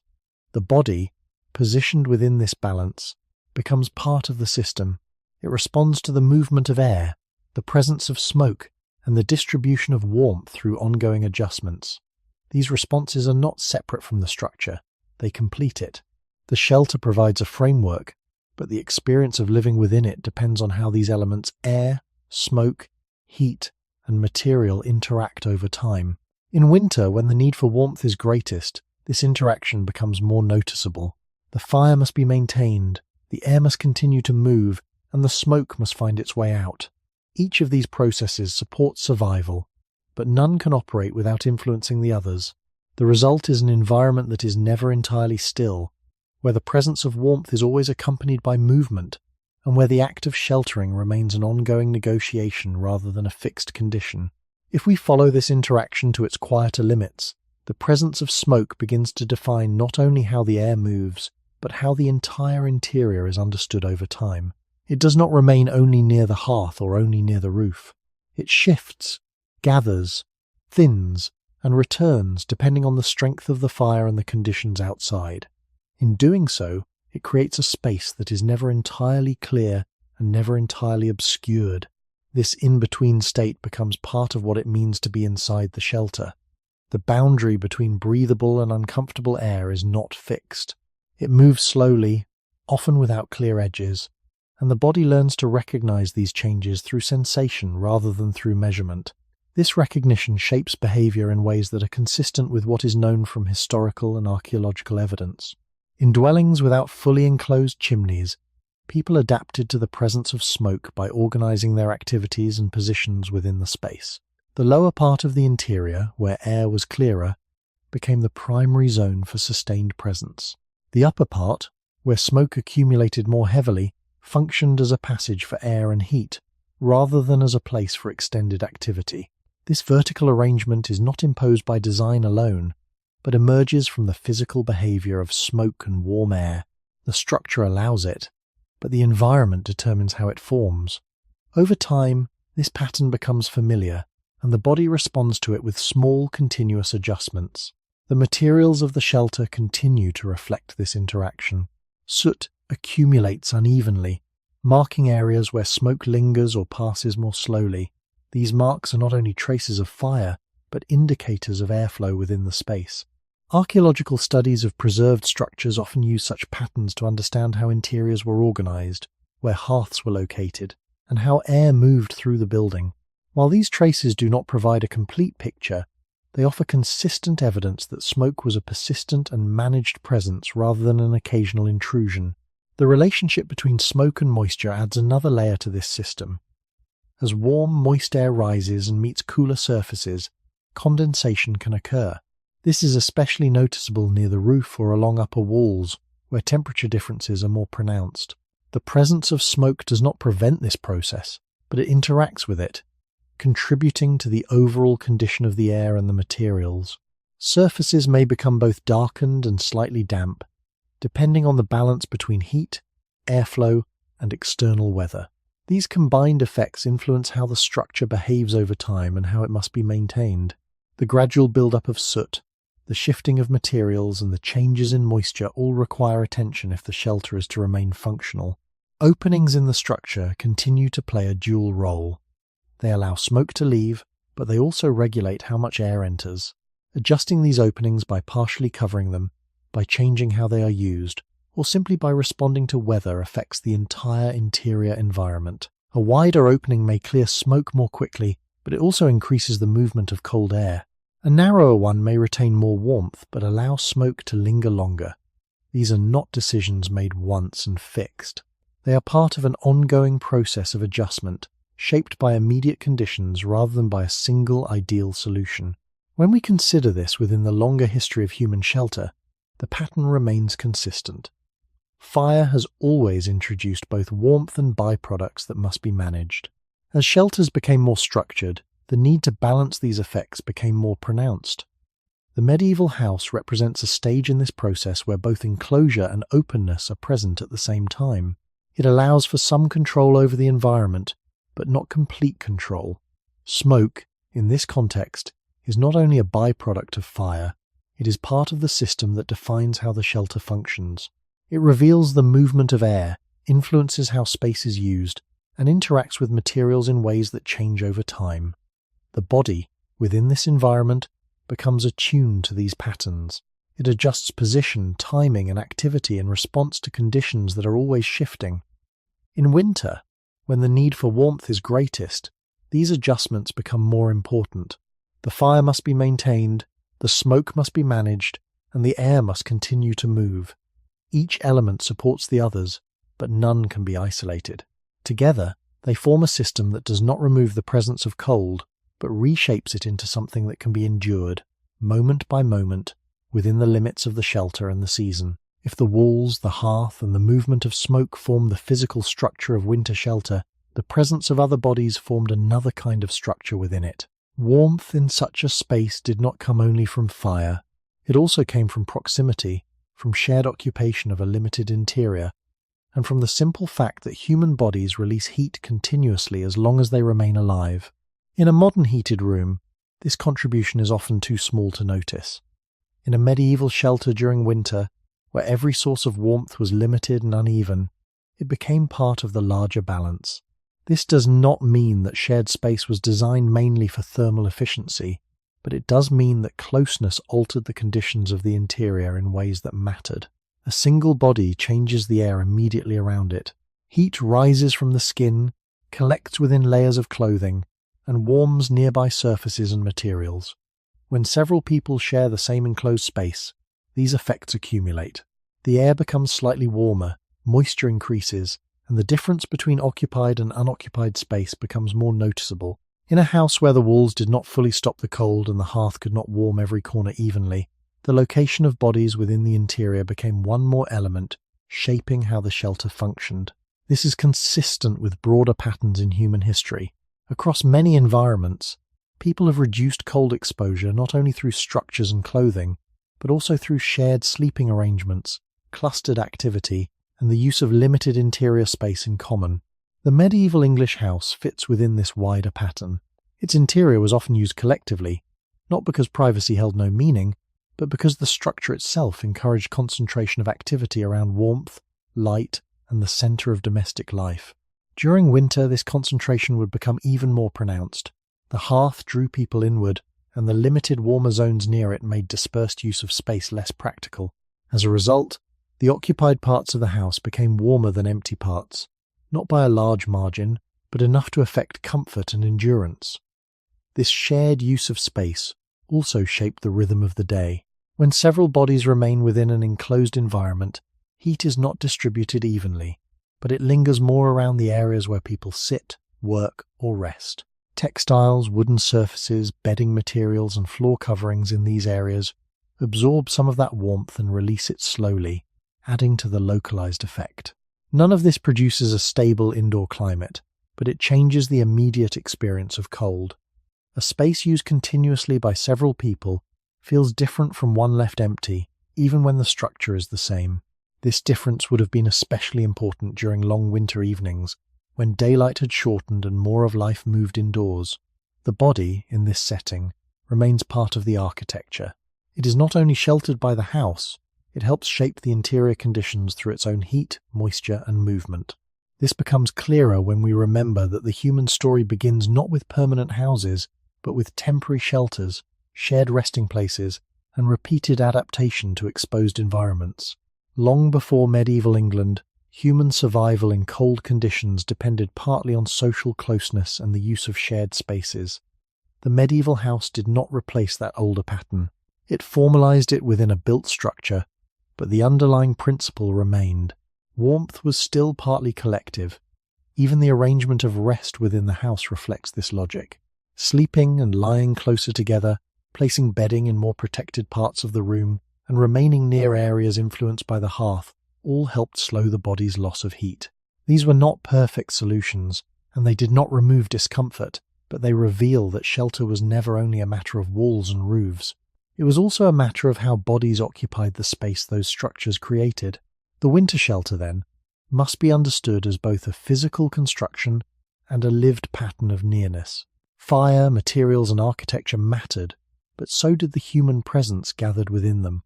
In a season where warmth was incomplete and the outside world remained close at hand, the house did not simply contain people. It became warmer, slightly more stable, and more usable because people remained inside together, each body adding a small share to a larger effort of endurance. That quiet accumulation of warmth, almost too slight to notice in any single moment, helped turn shelter from a mere structure into a habitable space. If we remain within this shared interior a little longer, the meaning of closeness begins to deepen beyond the simple presence of warmth. Bodies gathered in one space do not only add heat, they also change how the space is used, how air moves, and how the interior settles into a more concentrated pattern of life during winter. An empty structure, even if well built, behaves differently from one that is occupied for many hours. The presence of people introduces movement, breath, moisture, sound, and repeated contact with the same surfaces. These elements shape the shelter slowly, but in ways that matter. During colder periods when more of the day must be spent indoors, this concentration becomes stronger. The same zones of the house are used again and again, especially those nearer the hearth or further from drafts. Over time, these occupied zones become the practical center of survival, not because they are fully comfortable, but because they are slightly less exposed than the rest. The body, when close to others, loses heat differently than it does in isolation. This is not because human proximity creates large amounts of warmth on its own, but because closeness reduces the amount of exposed surface facing cooler air and increases the local temperature of the immediate surroundings. Clothing, blankets, straw bedding, and the air trapped between bodies all contribute to this effect. In a medieval English house, where warmth was always partial and uneven, such small differences mattered. They could not transform the shelter into a warm interior by modern standards, but they could make certain positions within it more tolerable for longer periods. This is one reason why shared domestic space in winter should not be understood only as a social arrangement. It was also part of how the interior climate of the shelter was managed. The air within a shared room changes as several people remain inside it. Breath releases moisture and warmth, gradually altering the feel of the atmosphere, especially in a relatively enclosed space. This can make the interior feel less sharply cold in the immediate occupied area, even while it also increases dampness. That balance is important. Warmth and moisture often rose together inside pre-modern shelters, and neither could be considered separately. A room with several people in it might feel less harsh than an empty one, but it would also hold more moisture in the air, which then interacted with walls, roof, and bedding. This reinforces the idea that shelter was not a simple system with one clear solution. Every element that improved one condition often altered another. Shared warmth helped, but it also became part of the broader challenge of managing air and moisture inside the house. This pattern belongs to a much older human history. Before permanent architecture became common, human groups survived in part through coordinated occupation of limited spaces. Sleeping near others, clustering near fire, and reducing exposure collectively are behaviors with deep roots in the human story. They do not belong only to one region or one era. The medieval English house continues this larger pattern, but within a more permanent and shaped environment. The structure provides the frame, yet the bodies within it complete the system. Without occupation, the house remains colder, emptier, and less usable. With occupation, certain parts of the interior begin to function differently. A bench near the hearth, bedding placed away from direct drafts, or a corner used repeatedly for rest becomes warmer in a relative sense because people return to it and remain there. The repeated use of these places also affects materials. Bedding becomes compressed, straw shifts, wooden surfaces warm briefly through contact, and textiles hold residual heat for short periods. None of this lasts long in the absence of continued use, but together these effects create a softer edge between body and environment. The shelter becomes slightly more habitable because it is being lived in. In winter, this distinction matters. A house is not only built against the cold, it is inhabited against it. The arrangement of people within the space also influences movement. In a room where several individuals remain close to the hearth or to one another, the open areas near walls or entrances may be used less often, especially during the coldest parts of the day. This produces an interior geography shaped by warmth, where central and occupied areas are favoured, and peripheral ones are entered only when needed. Archaeological evidence from domestic structures cannot always show these exact moments, but patterns of wear, hearth placement, floor use, and the concentration of domestic activity all support the view that medieval interiors were organised around shared central use, rather than evenly distributed occupation. This is consistent with what would be expected in a winter shelter that depended on limited heat sources and partial insulation. When we return to the question of how people built shelters to survive harsh winters, this shared occupation becomes impossible to separate from the shelter itself. The walls and roof created the possibility of a protected space, but the actual survival value of that space depended partly on how bodies gathered within it. Warmth was not only produced by fuel, it was also accumulated through presence, maintained through nearness, and extended through repeated use of the same interior zones.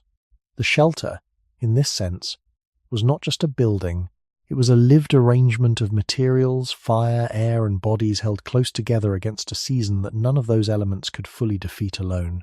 If we remain within this shared space as night deepens, the presence of multiple bodies begins to reveal another limit that is less immediately visible but just as important. Warmth gathered through closeness does not remain evenly distributed, and it does not last without interruption.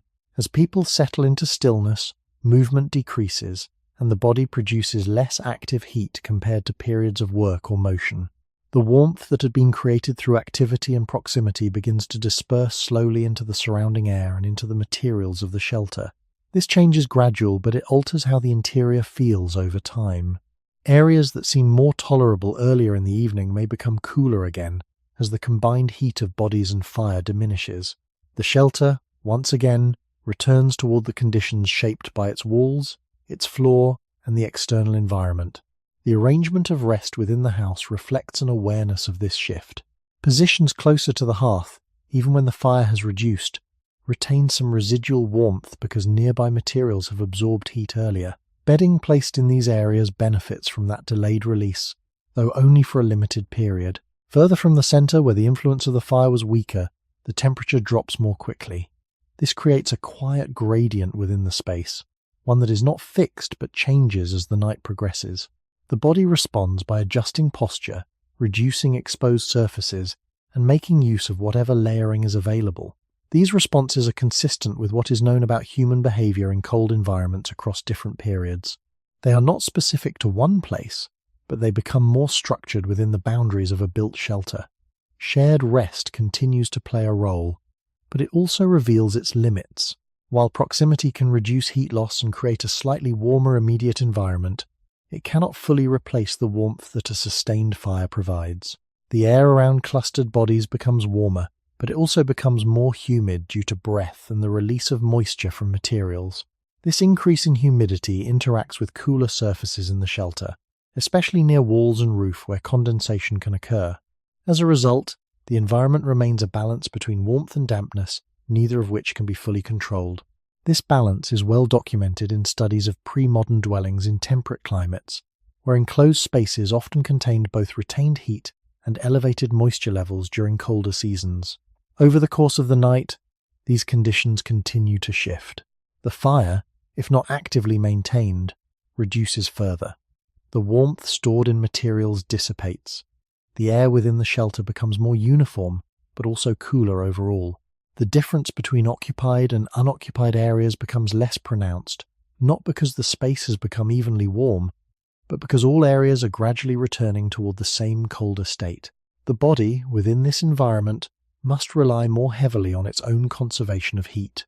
Movement becomes minimal, and the structure of the shelter provides only partial assistance. This reinforces the idea that survival in such conditions depended on multiple overlapping factors rather than on a single effective solution. Looking beyond the immediate interior, this pattern reflects a broader continuity in human adaptation. In earlier periods, without permanent structures, similar strategies were used, clustering, layering, and reducing exposure during periods of rest. The medieval house does not replace these strategies, but incorporates them into a more stable setting. It allows for repetition and refinement, but it does not eliminate the underlying constraints. The body remains part of the system, adjusting continuously to conditions that are only partially moderated by the built environment. When we consider the role of shared space within the shelter, it becomes clear that it is neither a complete answer nor an incidental detail. It is one component within a larger system that includes fire, materials, airflow, and the structure itself. Each element contributes something, but each also carries limitations. The presence of others can make the interior more bearable, but it cannot transform it into a consistently warm environment. The shelter, in this sense, is not defined only by what is built, but by how it is inhabited over time. Warmth emerges briefly, unevenly, and in relation to human presence then fades again as conditions shift. In winter, this cycle repeats night after night. The house holds people together, and people in turn alter the conditions within the house, but neither can fully overcome the season outside. What remains is a pattern of small gains against steady loss, where survival depends on how these gains are combined and sustained for as long as possible, within the limits of both the body and the structure. If we move forward in time from the repeated use of these shelters, the structure begins to show signs of gradual change, not through sudden invention, but through small adjustments made across generations. Materials remain largely the same: wood, earth, straw, but the way they are arranged becomes more deliberate. These changes do not transform the house into a fully controlled environment, but they shift the balance slightly, making certain aspects of winter living more manageable.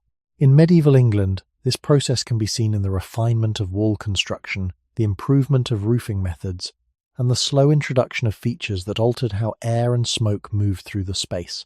None of these developments appear all at once, and none of them solve the problem of cold completely, but together they represent a continuous effort to work within the limits of available materials.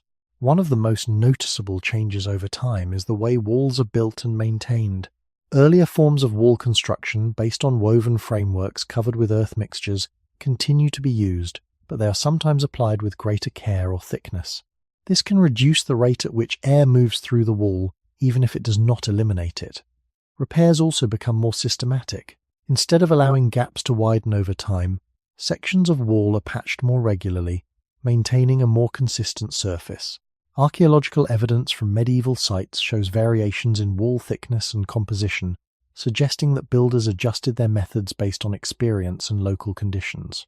These adjustments do not create a sealed structure, but they contribute to a slightly more stable interior environment.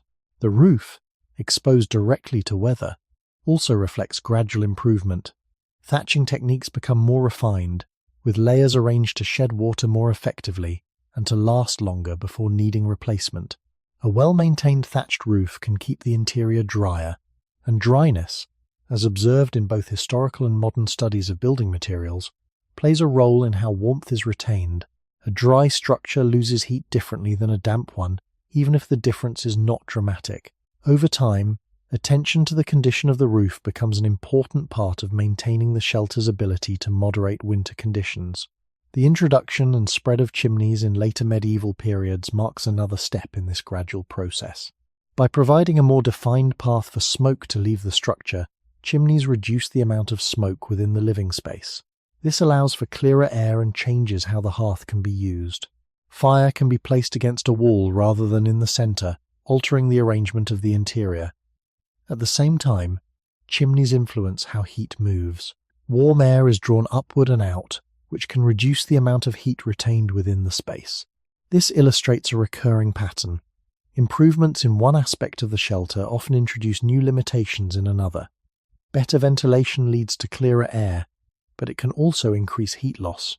The shelter continues to operate within a balance rather than reaching a fixed solution. Floors and internal surfaces also show signs of adjustment.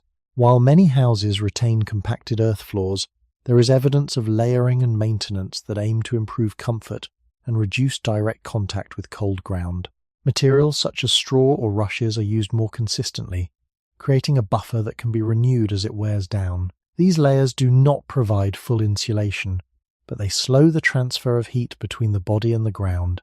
Over time, such practices become part of regular household maintenance, reflecting an understanding of how the interior environment responds to repeated use. When viewed in the context of longer human history, these developments represent continuity rather than rupture. Earlier shelters were also modified and improved through experience, though often on a smaller or more temporary scale.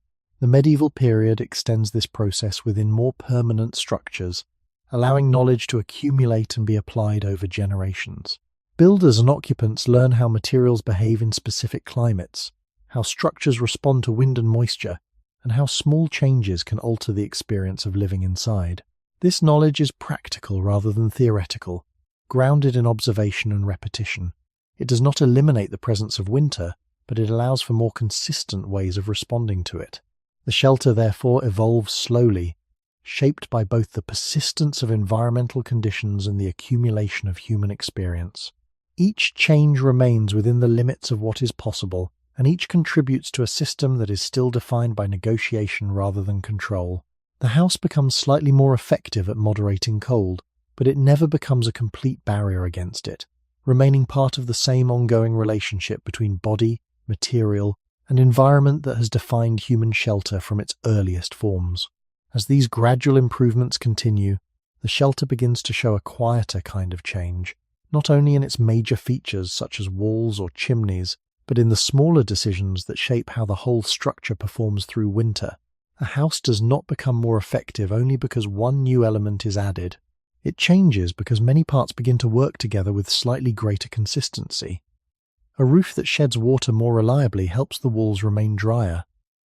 Drier walls allow less heat to pass outward than damp ones. A clearer path for smoke makes it easier to use the hearth for longer periods, even if some heat still escapes upward. A better maintained floor covering reduces direct contact with the cold ground, even if it does not fully insulate the body from it. None of these changes are dramatic on their own, but together they alter the experience of being indoors in winter. This kind of change is important because medieval shelter did not improve through sudden technical breaks. It improved through accumulation.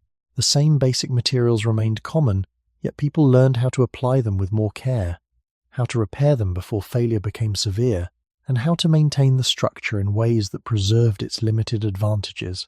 Historical and archaeological evidence from English domestic buildings suggests this kind of gradual refinement rather than a single model replacing another everywhere at once.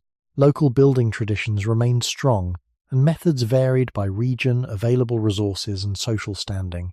Even so, a broad pattern can be seen.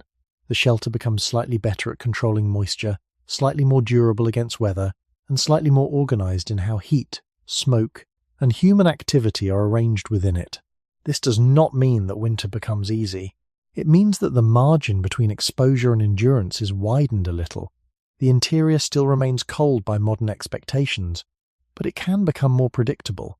That predictability matters. A house that behaves in more stable ways allows its occupants to plan around its limits.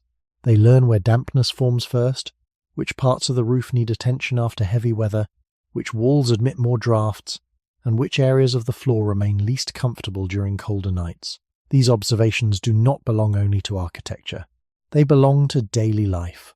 The structure becomes readable through repeated use, and that readability is itself a form of adaptation.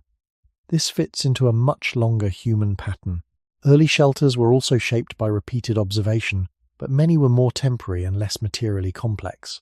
In medieval England, the greater permanence of dwellings allowed this knowledge to build over longer spans of time. A house could be repaired, adjusted, and used again, rather than abandoned quickly. As a result, improvements were often layered into existing forms instead of replacing them entirely. A stronger roof did not erase the importance of shared warmth. A chimney did not remove the need for careful fuel use. Better walls did not stop air movement completely. The older strategies remained necessary, even as the built environment changed around them. This continuity is important because it prevents us from imagining medieval shelter as a straightforward story of progress from poor conditions to comfort. The reality is slower and more limited. Each refinement helped, but each remained dependent on weather, maintenance, available labor, and the qualities of local materials. The body still had to adjust. People still relied on clothing, proximity, and habit. Winter still entered the structure, though in altered ways. The shelter became less exposed in some respects, but it never became independent from the environment outside. When we look at these changes together, a clearer picture begins to emerge. The medieval house was not static, and it was not primitive in the sense of being thoughtless or unchanging. It was part of an ongoing process in which practical knowledge accumulated through repetition, repair, and close attention to materials. The shelter changed because people kept learning how cold, damp, smoke, and structure interacted. Yet those lessons did not produce perfect protection. They produced something more modest and more human, a house that could hold winter back for a little longer, slow its movement a little more effectively, and give the body a narrower but more reliable space in which to endure. If we follow these small changes to their quieter conclusion, the shelter begins to show a kind of stability that does not come from strength alone, but from repetition. A house that has been repaired, adjusted, and used across many seasons carries within it a record of how it responds to winter. This record is not written, but it is present in the way materials are arranged, in the thickness of certain walls, in the slope of the roof, and in the placement of the hearth. Each of these reflects earlier moments when the structure was tested by cold, by dampness, and by wind. The house becomes, in this sense, an accumulation of responses rather than a single design. It is shaped by what has worked often enough to be repeated, even if it has never been perfect. This accumulated form changes how winter is experienced, not by removing its effects, but by making them more predictable. A roof that has been maintained over time sheds water in a more consistent way, reducing the spread of dampness inside. Walls that have been repeatedly repaired present fewer large openings, even if smaller exchanges of air continue. The hearth, placed where it has proven most useful, organizes warmth in a way that can be relied upon, even if it cannot reach every part of the space. These elements do not create comfort in a modern sense, but they reduce uncertainty. The body, living within such a structure, begins to anticipate how the shelter will behave under different conditions. It knows where the colder areas will be, how the air will move on a windy day, and how long warmth might linger after the fire has diminished. This familiarity becomes part of survival. The role of maintenance becomes clearer at this point. A shelter does not remain effective simply because it was once well built. Its performance depends on continued attention. Thatch must be renewed, walls must be patched, and structural elements must be checked and reinforced.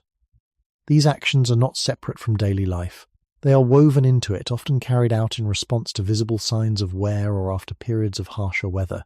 Archaeological evidence from medieval domestic sites shows repeated phases of repair and modification, suggesting that houses were rarely left unchanged for long periods. This ongoing care does not eliminate the limits of the structure, but it keeps those limits from becoming more severe. Without it, the balance between inside and outside would shift more quickly, and the shelter would lose its ability to moderate winter conditions even in a partial way. When placed within a broader historical context, this pattern reflects a long continuity in how humans have interacted with built environments. Earlier shelters were also maintained, though often on shorter cycles due to their temporary nature. The medieval house extends this process across longer spans of time, allowing knowledge to accumulate and to be embedded within the structure itself. Each generation inherits not only the physical building, but also an understanding of how it behaves. This knowledge is practical, grounded in observation rather than formal theory, and it is adapted to local conditions. It does not aim to eliminate the challenges of winter, but to manage them more effectively within the limits of available resources. At the same time, this accumulated stability reveals its boundaries. Even a well-maintained shelter remains dependent on external conditions. Prolonged dampness can affect materials despite careful upkeep. Strong winds can alter how air moves through the structure. Extended cold can reduce the effectiveness of all internal sources of warmth. These factors remind us that the house, however refined, does not stand apart from the environment. It remains part of it, influenced by the same forces that shape the landscape outside. The improvements made over time create a more reliable space, but not an independent one. When we return to the question of how people built shelters to survive harsh winters, this final layer of development becomes important. Survival did not depend on a single innovation or a fully controlled environment. It depended on a structure that had been shaped, repaired, and understood over time. The house became a place where knowledge of materials, weather, and daily practice came together. allowing the body to exist within a narrower and more manageable range of conditions. This did not remove the presence of cold, but it made it more predictable, more gradual, and more closely tied to patterns that could be recognized and responded to.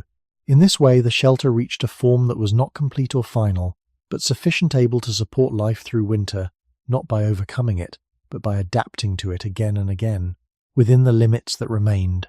If we step away from the interior and look at what remains after a house has fallen out of use, the question of shelter begins to take on a different form. What survives in the ground is rarely the full structure. Wood decays, thatch disappears, and surfaces that once defined the interior return to the soil. Yet traces remain, and these traces provide one of the most reliable ways to understand how shelters were built and used. In medieval England, much of what is known about domestic structures comes not from complete buildings, but from the marks they left behind. Post holes where wooden supports once stood, hearths preserved as areas of altered soil or stone, and layers within the ground that indicate repeated use and repair. These elements do not describe the house in full detail, but they reveal patterns that are consistent across different sites and regions. A cluster of post holes arranged in a regular shape suggests the outline of a structure. The position of a hearth within that outline indicates where fire was maintained. Variations in soil composition across the floor can suggest areas of more frequent activity, or the placement of materials such as bedding or coverings. None of these pieces of evidence stand alone. They must be interpreted together, and always with caution, because they represent what has survived, rather than everything that once existed. Archaeological studies of medieval settlements in England have identified recurring features in domestic spaces. The central or near-central placement of hearths appears frequently, supporting the idea that fire was a focal point of the interior. The distribution of post holes often indicates rectangular or slightly irregular structures, reflecting the use of timber frames. In some cases, traces of wall materials such as daub or compacted earth can be found in association with these post holes, providing evidence of how walls were constructed. The thickness and composition of these materials vary, suggesting that building methods were adapted to local conditions and available resources.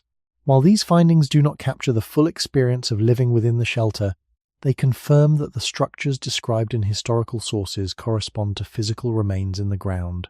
Written records from the medieval period add another layer to this understanding, though they must also be read carefully. Documents such as manorial records, legal descriptions of property, and occasional references in literature provide indirect information about domestic buildings. These sources rarely describe the physical structure in detail, but they indicate the presence of houses, outbuildings, and enclosed spaces within settlements. They also reflect how such structures were valued, maintained, and transferred over time. When combined with archaeological evidence, these records help form a more complete picture, not by filling every gap, but by reinforcing patterns that appear across different forms of evidence. Together, these sources suggest that medieval shelters were neither uniform nor entirely improvised. They followed recognizable forms, shaped by local tradition and by repeated practice. At the same time, variation remained. Differences in resources, location, and social conditions influenced how houses were built and maintained. Some structures may have been more substantial, others more temporary, but all operated within the same general constraints of material and environment. This variability is important because it shows that there was no single model of shelter that applied everywhere. Instead, there was a range of solutions, each adapted to specific circumstances yet sharing common principles. When we consider how these shelters functioned during winter, the evidence from the ground becomes especially significant. The presence of hearths confirms that fire was central to domestic life. The arrangement of structural elements suggests enclosed spaces that could reduce exposure to wind and rain. The repeated layers of floor material indicate ongoing use and maintenance, even under conditions that would have been difficult. These traces do not show warmth directly, but they show the conditions under which warmth had to be created and sustained. They reveal a pattern of habitation that aligns with what is known about the limits of materials and the behavior of cold environments. The shelter, as reconstructed from these traces, appears not as a sealed refuge, but as a structured space where the effects of winter were moderated rather than removed. This understanding connects the physical evidence of medieval England to the broader history of human shelter. Across different periods, the remains of dwellings often show similar patterns: central hearths, evidence of repeated repair, and materials shaped by local conditions. These patterns suggest continuity in how humans have approached the challenge of cold. They build structures that alter the environment, but they do so within limits that remain visible in the archaeological record. The medieval house stands within this continuity, offering a form of shelter that is more stable than earlier ones, but still deeply connected to the environment in which it exists. In this way, the traces left in the ground do more than describe buildings. They show how those buildings functioned as part of a larger system, one that includes materials, weather, and human activity. Through them, we can see that survival in winter was not secured by a single feature or innovation, but by the combined effect of structure, fire, maintenance, and the ongoing presence of people within the space. If we continue to follow these traces more closely, the ground begins to reveal not only where structures stood, but how they were used across time. A single layer of remains rarely tells the full story. Instead, what is often found are sequences: thin layers of soil, ash, compacted surfaces, and disturbed earth, each representing a phase of activity. These layers accumulate gradually, and their differences can indicate how a space was occupied, maintained, and altered through repeated use. In medieval domestic sites, such stratification has been observed as a consistent pattern, suggesting that houses were not static but were continuously adjusted in response to daily life and environmental conditions. A hearth, for example, may appear in one layer as a defined area of burnt material, then in another as a slightly shifted or rebuilt feature, indicating that it was repaired or repositioned over time. This reflects a practical approach to maintaining the center of warmth within the shelter, rather than a fixed architectural plan. The floor itself provides another form of evidence. Compacted earth floors often show signs of renewal, where new material has been added over older layers. This may include ash from the hearth, organic debris, or fresh soil used to level or clean the surface. Such layering suggests that the interior was actively managed, not left unchanged. Over time, these additions create a surface that is slightly raised and more uniform, even if it remains directly connected to the ground. In colder conditions, this process may have helped reduce unevenness and limit direct contact with damp or compacted soil, though it would not have fully insulated the space. Archaeological findings support the idea that floor maintenance was a repeated activity, integrated into the use of the shelter rather than treated as a separate task. Post holes, when examined in detail, can also show signs of replacement. A post that has decayed or shifted may be removed and replaced nearby, leaving overlapping or adjacent holes in the ground. This indicates that structural elements were repaired, rather than the entire building being abandoned immediately. Such evidence aligns with the broader understanding that medieval houses were maintained over time, with parts being renewed as needed. The pattern of replacement is not always regular, but it suggests an ongoing effort to preserve the structure's function within the limits of available materials. This continuity of use is important when considering winter conditions, as it implies that shelters were kept in a usable state even as they aged. Traces of walls, though often less visible than posts or hearths, can sometimes be identified through fragments of daub or changes in soil composition along the edges of a structure. These traces provide insight into how boundaries were formed and how they may have been reinforced over time. Variations in thickness or material composition can suggest areas where walls were repaired or strengthened, possibly in response to exposure to wind or moisture. While these interpretations must remain cautious, they are supported by repeated observations across multiple sites, indicating that such adjustments were a common part of maintaining a dwelling. Written sources, when considered alongside these physical traces, help confirm that such patterns of maintenance and adaptation were part of everyday life.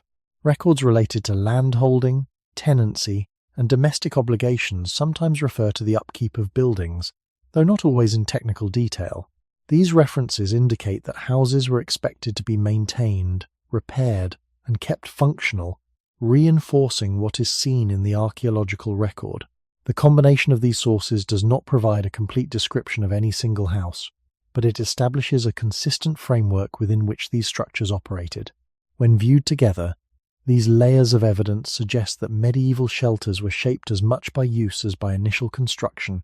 The house that appears in the ground is not a single moment frozen in time, but the result of many small actions repeated over years or decades. Each layer reflects a response to conditions weather, and the ongoing need to maintain a space that could be lived in through changing seasons. In winter, these accumulated adjustments would have contributed to a shelter that, while still limited, was more stable than one left unattended. The ground, in preserving these traces, shows that survival was not achieved through a single design, but through a continuous process of care, repair, and adaptation carried out within the enduring constraints of material and environment. If we follow these traces to their furthest point, the house begins to appear not as a fixed object, but as something that existed only for a time, leaving behind patterns rather than complete forms. What remains in the ground is incomplete, and this incompleteness is important. It reminds us that any reconstruction of a medieval shelter is built from fragments, post holes, hearth marks, layers of soil, and from comparisons with other sites and records. The structure itself as it was lived in cannot be recovered in full detail. Instead, it must be understood through the consistency of these fragments across different places. When similar patterns appear repeatedly, they form a basis for cautious interpretation. The central hearth, the timber frame, the layered floor, and the evidence of repair all point toward a shared approach to building and maintaining shelter, even though each individual house would have had its own variations. This method of understanding relies on comparison rather than certainty. Archaeologists examine multiple sites, noting where features align and where they differ. If a particular arrangement of post holes appears across several locations, it suggests a common structural form. If hearths are consistently found in central positions, it supports the idea that fire was a focal point of the interior. If layers of floor material show repeated renewal, it indicates ongoing maintenance. None of these observations alone can fully describe a house, but together they create a framework that is supported by evidence rather than assumption. This approach avoids turning incomplete data into fixed conclusions, allowing for variation while still identifying patterns that are widely accepted in the study of medieval domestic life. Written sources, though limited in detail, provide another point of reference. Documents that mention houses, landholding, or obligations to maintain buildings do not usually describe construction techniques directly, but they confirm the presence of domestic structures as a stable part of rural and urban life. When these written references are considered alongside physical remains, they reinforce the idea that houses were expected to endure, to be repaired, and to remain in use across seasons, including winter. Together, these forms of evidence suggest that medieval shelters were not temporary solutions built anew each year, but structures that persisted, even as parts of them were replaced or adjusted. This persistence matters when considering how they functioned during harsh winters. A shelter that remains in place over time allows knowledge to accumulate around it. People learn how it responds to wind, where moisture collects, how heat from the hearth spreads, and how the interior changes across different conditions. This knowledge is not abstract. It is built from repeated experience, and it becomes part of how the shelter is used and maintained. The structure itself, as it is repaired and modified, reflects these lessons. A wall might be reinforced where drafts are strongest. A roof might be adjusted where water enters most easily. These changes are not always visible in a single moment, but they are preserved in the layers that archaeologists later uncover. When we look at this from a broader perspective, the medieval house becomes part of a long human pattern of building within limits. Earlier shelters also left traces fire marks, post positions, compacted surfaces that reveal similar processes of adaptation. The difference in the medieval period lies in the degree of continuity. Structures remain in place longer, allowing more layers of use to accumulate and more adjustments to be made. Yet the underlying principle does not change. The shelter is never fully separated from the environment. It is shaped by it, and it must be continually adjusted in response to it. In winter, this relationship becomes more visible. The cold, the damp, and the movement of air test the structure repeatedly. The evidence left behind shows that these tests were met not with a single solution, but with a combination of building, repair, and daily practice. The house, as it appears in the ground, is therefore not a finished design, but a record of survival, one that reflects how people worked within the constraints of material and climate to create a space that could be used, maintained, and returned to, even as the season outside remained unchanged. If we return from the ground and its traces to the lived experience inside the shelter, the focus begins to shift from structure alone to the ways in which daily life was adjusted to meet winter conditions. A house, even when well maintained, did not remove the need for adaptation. Instead, it created a space within which behavior could be reorganized. The rhythm of the day, the timing of tasks, and the use of interior space all changed as the season progressed. In medieval England, winter brought shorter daylight hours and reduced opportunities for outdoor activity. This did not simply move life indoors in a uniform way, it concentrated it, narrowing the range of space and time in which most actions took place. The hearth, already central to the structure, became even more important as both a source of light and warmth. Activities that required visibility or manual precision were more likely to occur near it, while other parts of the house remained less used during colder periods. This uneven use of space reflects a practical response to limited resources rather than a fixed plan.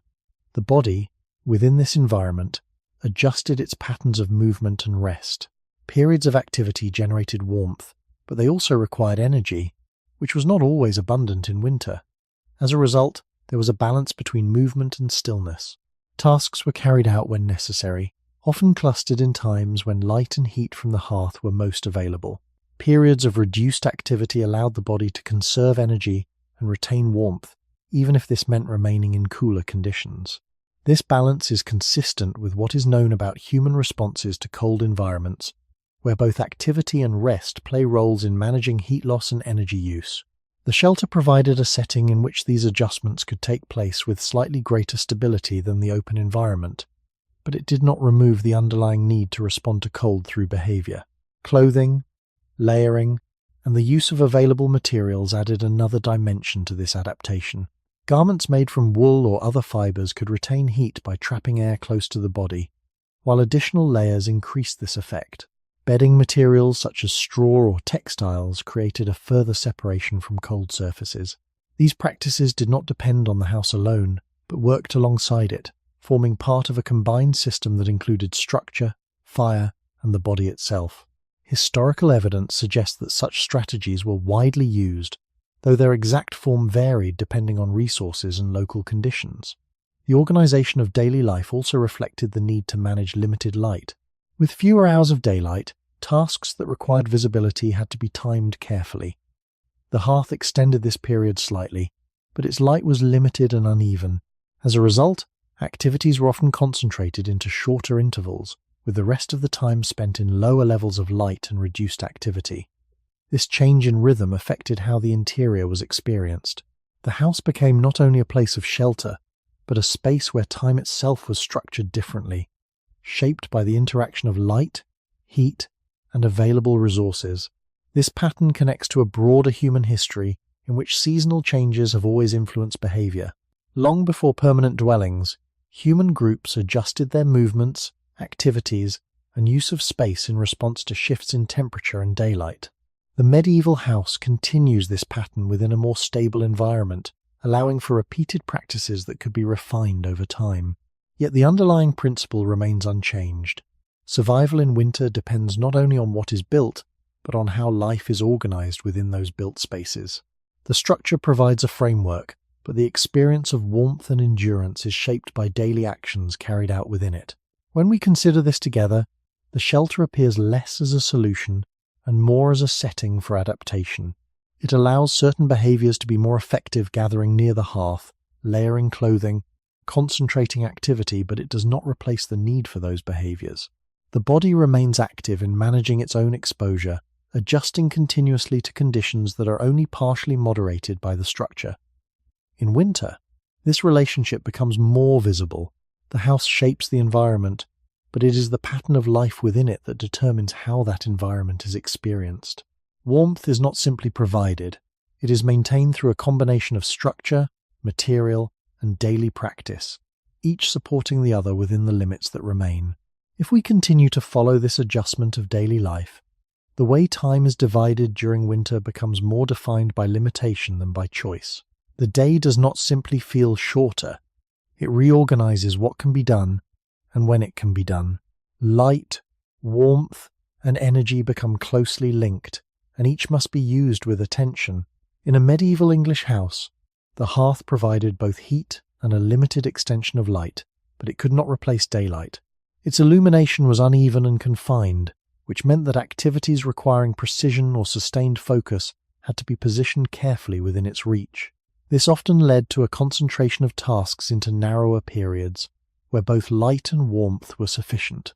Outside of these periods, activity slowed, not because work was unnecessary, but because conditions made it less effective or more demanding. This pattern reflects a broader human response to seasonal change, where behavior adjusts to environmental limits rather than attempting to overcome them completely. The use of space within the house follows this same pattern. Areas closest to the hearth become more active during times when heat and light are needed, while peripheral parts of the shelter are used less frequently, especially during colder hours. This creates a shifting center within the interior, one that changes slightly depending on the state of the fire, the presence of drafts, and the needs of the moment. Objects and materials are arranged within this center to support ongoing tasks. Tools, food preparation, and other daily activities are brought closer to the source of warmth, reducing the need to move repeatedly through colder parts of the space. This organization is not fixed in a permanent sense, but it is repeated often enough to become familiar. Over time, the interior develops a pattern of use that reflects both the structure of the house and the conditions of the season. The management of fuel also shapes daily rhythm in important ways. Fire cannot be maintained without a steady supply of wood or other combustible material, and this supply must be gathered, stored, and used with care. Historical evidence indicates that fuel availability could vary depending on region, land use, and access to woodland. As a result, the intensity and duration of the fire were often adjusted to match what could be sustained over time. A stronger fire might be maintained during periods of activity, while a lower, more controlled burn might be used when conserving fuel became necessary. This introduces another layer of timing into daily life, where decisions about heat are linked to both immediate need and longer-term availability. The body responds to these changes by adjusting its own patterns. Movement increases when warmth is needed or when tasks must be completed, and decreases when conserving energy becomes more important. Rest is not simply the absence of activity, but a state in which the body reduces exposure and retains as much heat as possible within the limits of the environment. Clothing and layering continue to support this process, but they do so within the same constraints as the shelter itself. They slow the loss of heat, but they do not eliminate it. This reinforces the idea that winter life inside the house is shaped by a series of partial solutions, each contributing to survival without providing complete control. Moisture remains part of this balance as well. As people spend more time indoors, the accumulation of moisture from breath, cooking, and damp materials becomes more noticeable. This affects how the air feels and how surfaces respond. Ventilation, even when limited, continues to play a role in managing this condition. Openings that allow air to move help reduce the buildup of moisture, but they also allow heat to escape. The same compromise appears again, where improving one condition alters another. The house does not resolve this tension, but it provides a space in which it can be managed through ongoing adjustment. When viewed in a broader historical context, these patterns of timing, spatial organization, and resource management are consistent with human responses to seasonal environments across different periods. The medieval house supports these responses by offering a more stable setting, but it does not replace them. The structure allows life to be concentrated, repeated, and slightly refined, yet it remains dependent on the same principles that shaped earlier forms of shelter. In winter, survival emerges from this combination of structure and behavior, where the house provides a framework and daily practice fills it with meaning. Warmth is not constant, light is not abundant, and energy is not unlimited. Instead, each is managed carefully, and the rhythm of life adapts to fit within these limits, creating a pattern that is both constrained and sustained over time. If we follow this pattern of daily adjustment to its quieter conclusion, the experience of winter inside the shelter begins to feel less like a series of separate actions and more like a continuous state. There is no clear moment when warmth is secured or when the environment becomes stable. Instead, there is a steady process of maintaining balance, where each action tending the fire, shifting position, adjusting materials, or simply remaining still contributes to holding that balance for a little longer. Over time, these actions blend into one another, forming a rhythm that is repeated day after day. The house does not change in any dramatic way, but the way it is lived in becomes more consistent. This consistency does not remove the presence of cold, but it makes it more familiar. The body begins to recognize patterns within the shelter, how the air cools after the fire weakens, how certain areas retain warmth slightly longer, how movement affects the sensation of temperature. These patterns are not precise, but they are reliable enough to guide behavior.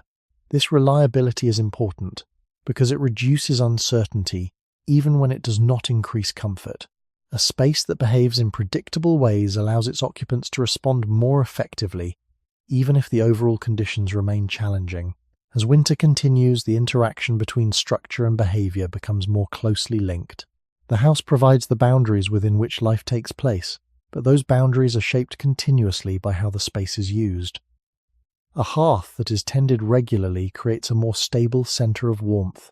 Areas that are used repeatedly become more adapted to human presence, whether through the layering of materials, the smoothing of surfaces, or the accumulation of small changes that alter how the space feels. At the same time, parts of the shelter that are used less often remain closer to the conditions of the outside environment, cooler and more exposed. This unevenness is not corrected, but accepted, and daily life adjusts around it. The rhythm of winter living is therefore not only about what is done, but about what is avoided. Movement is reduced where it would lead to unnecessary heat loss, and effort is directed toward tasks that maintain the balance between warmth and resource use. The management of time, space, and energy comes together in a pattern that is repeated without needing to be stated directly. Historical and archaeological understanding of medieval life supports this view of continuity and repetition. There is no evidence of a single method that resolved winter conditions. Instead, there is consistent evidence of structures and practices that work together within known limits. The shelter was used, maintained, and adjusted in ways that aligned with these limits, rather than attempting to overcome them entirely. This approach reflects a broader human pattern, where survival depends on recognizing constraints and working within them over extended periods. When we look at this pattern as a whole, the shelter appears less as a solution and more as a framework for endurance. It provides a space in which patterns of behavior can be repeated with enough stability to support life through the season. The body, the materials, and the structure remain connected in a continuous exchange, where warmth is never fully secured but is maintained through ongoing effort. In this way, winter inside the house is not defined by a single condition, but by a sequence of adjustments that extend across days and nights. Each adjustment is small, but together they form a system that allows the shelter to function as a place of survival, even as the environment outside continues unchanged. If we look again at the shelter after all of these adjustments, materials refined, fire managed, space shared, and daily life reorganized, it becomes clear that there were still limits that could not be removed. The house could slow the effects of winter, but it could not fully protect against them. Cold remained present, not as a constant intensity, but as a background condition that returned whenever attention shifted, whenever the fire weakened, or whenever materials absorbed more moisture than they could release. This limitation is not a failure of the structure. It reflects the boundaries set by the materials, the climate, and the available methods of construction. In medieval England, these boundaries were widely shared. Even houses that were better maintained or more carefully built still operated within the same general constraints. The difference was often one of degree rather than of kind. Some spaces may have been slightly more stable, slightly drier, or slightly better protected from wind, but none could create a fully controlled interior environment. The persistence of cold within the shelter becomes most noticeable over extended periods.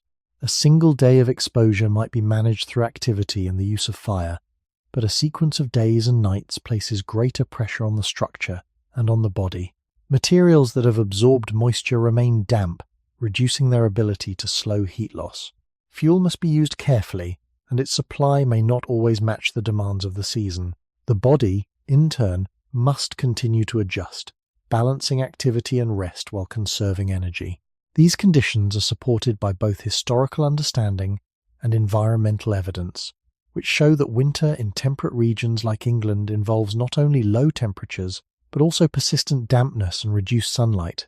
Together, these factors create a form of cold that is gradual and sustained rather than sudden. The shelter, within this context, provides a moderated environment, but not a stable one. Changes in weather outside are reflected inside, though in altered form. A period of rain increases dampness within the structure. A shift in wind changes how air moves through openings and along surfaces. A drop in temperature outside reduces the effectiveness of both materials and fire in maintaining warmth. These connections between outside and inside are consistent with the construction methods and materials of the time, which did not allow for complete separation. The house responds to the environment, but it cannot isolate itself from it. When we consider how people lived within these limits, it becomes clear that survival did not depend on eliminating risk, but on managing it over time. The shelter reduced direct exposure to wind and precipitation, provided a place to maintain fire, and allowed for shared occupation of space. These advantages were significant, but they were not absolute. There were still moments when the interior became colder than expected, when moisture accumulated, or when the balance between warmth and resources shifted. The structure could support the body, but it could not remove the need for continuous adaptation. This pattern reflects a broader continuity in human history. Across different environments and periods, shelters have provided partial protection, allowing humans to endure conditions that would otherwise be more difficult. The medieval house fits within this pattern.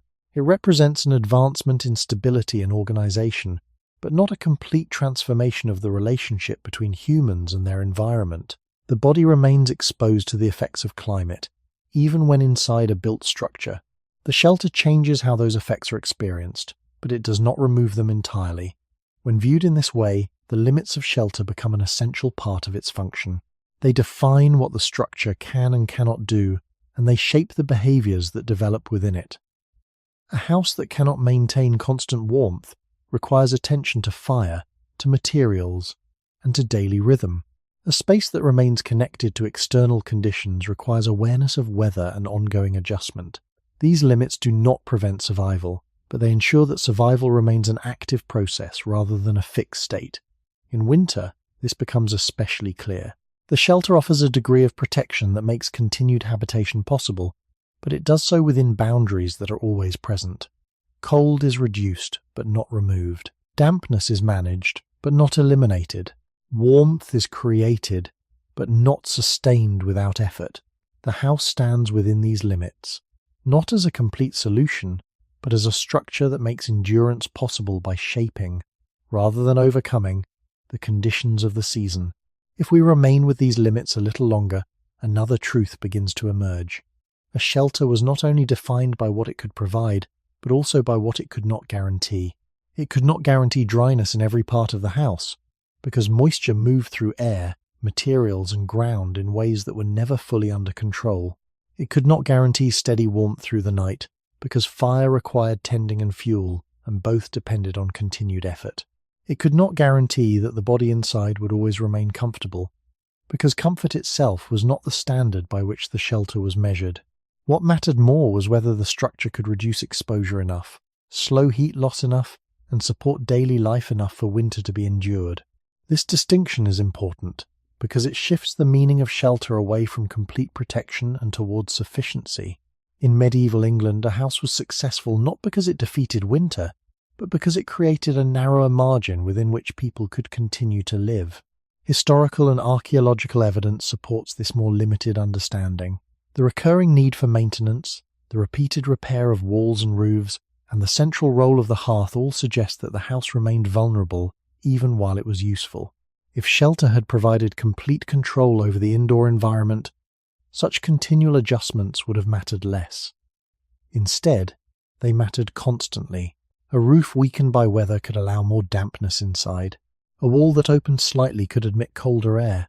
A reduced supply of fuel could change the entire rhythm of the household. These were not unusual exceptions. They were built into the reality of winter living. The structure worked, but it worked within conditions that were always shifting. This is why winter survival depended so heavily on awareness and repetition. People had to notice when materials were failing, when heat was escaping more quickly, when moisture was building, and when the usual balance inside the house had begun to change. The shelter did not operate independently of the people within it. It required their continued attention. In that sense, the limits of the house were also the limits of what could be managed through labor, memory, and habit. The body remained part of this equation at every stage. It continued to lose heat, to respond to dampness, and to depend on movement, rest, clothing, and proximity to others. The house changed the setting in which these processes occurred, but it did not replace them.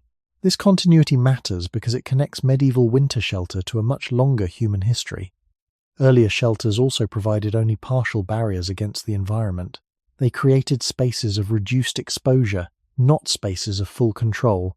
The medieval house represents a more durable and organized version of that older pattern, but it does not escape it. The same basic truth remains. Humans survive cold not by removing themselves completely from the environment, but by building conditions that are slightly more favorable than the world outside. When viewed this way, the limits of shelter are not only weaknesses, they are also reminders of what shelter was actually designed to do.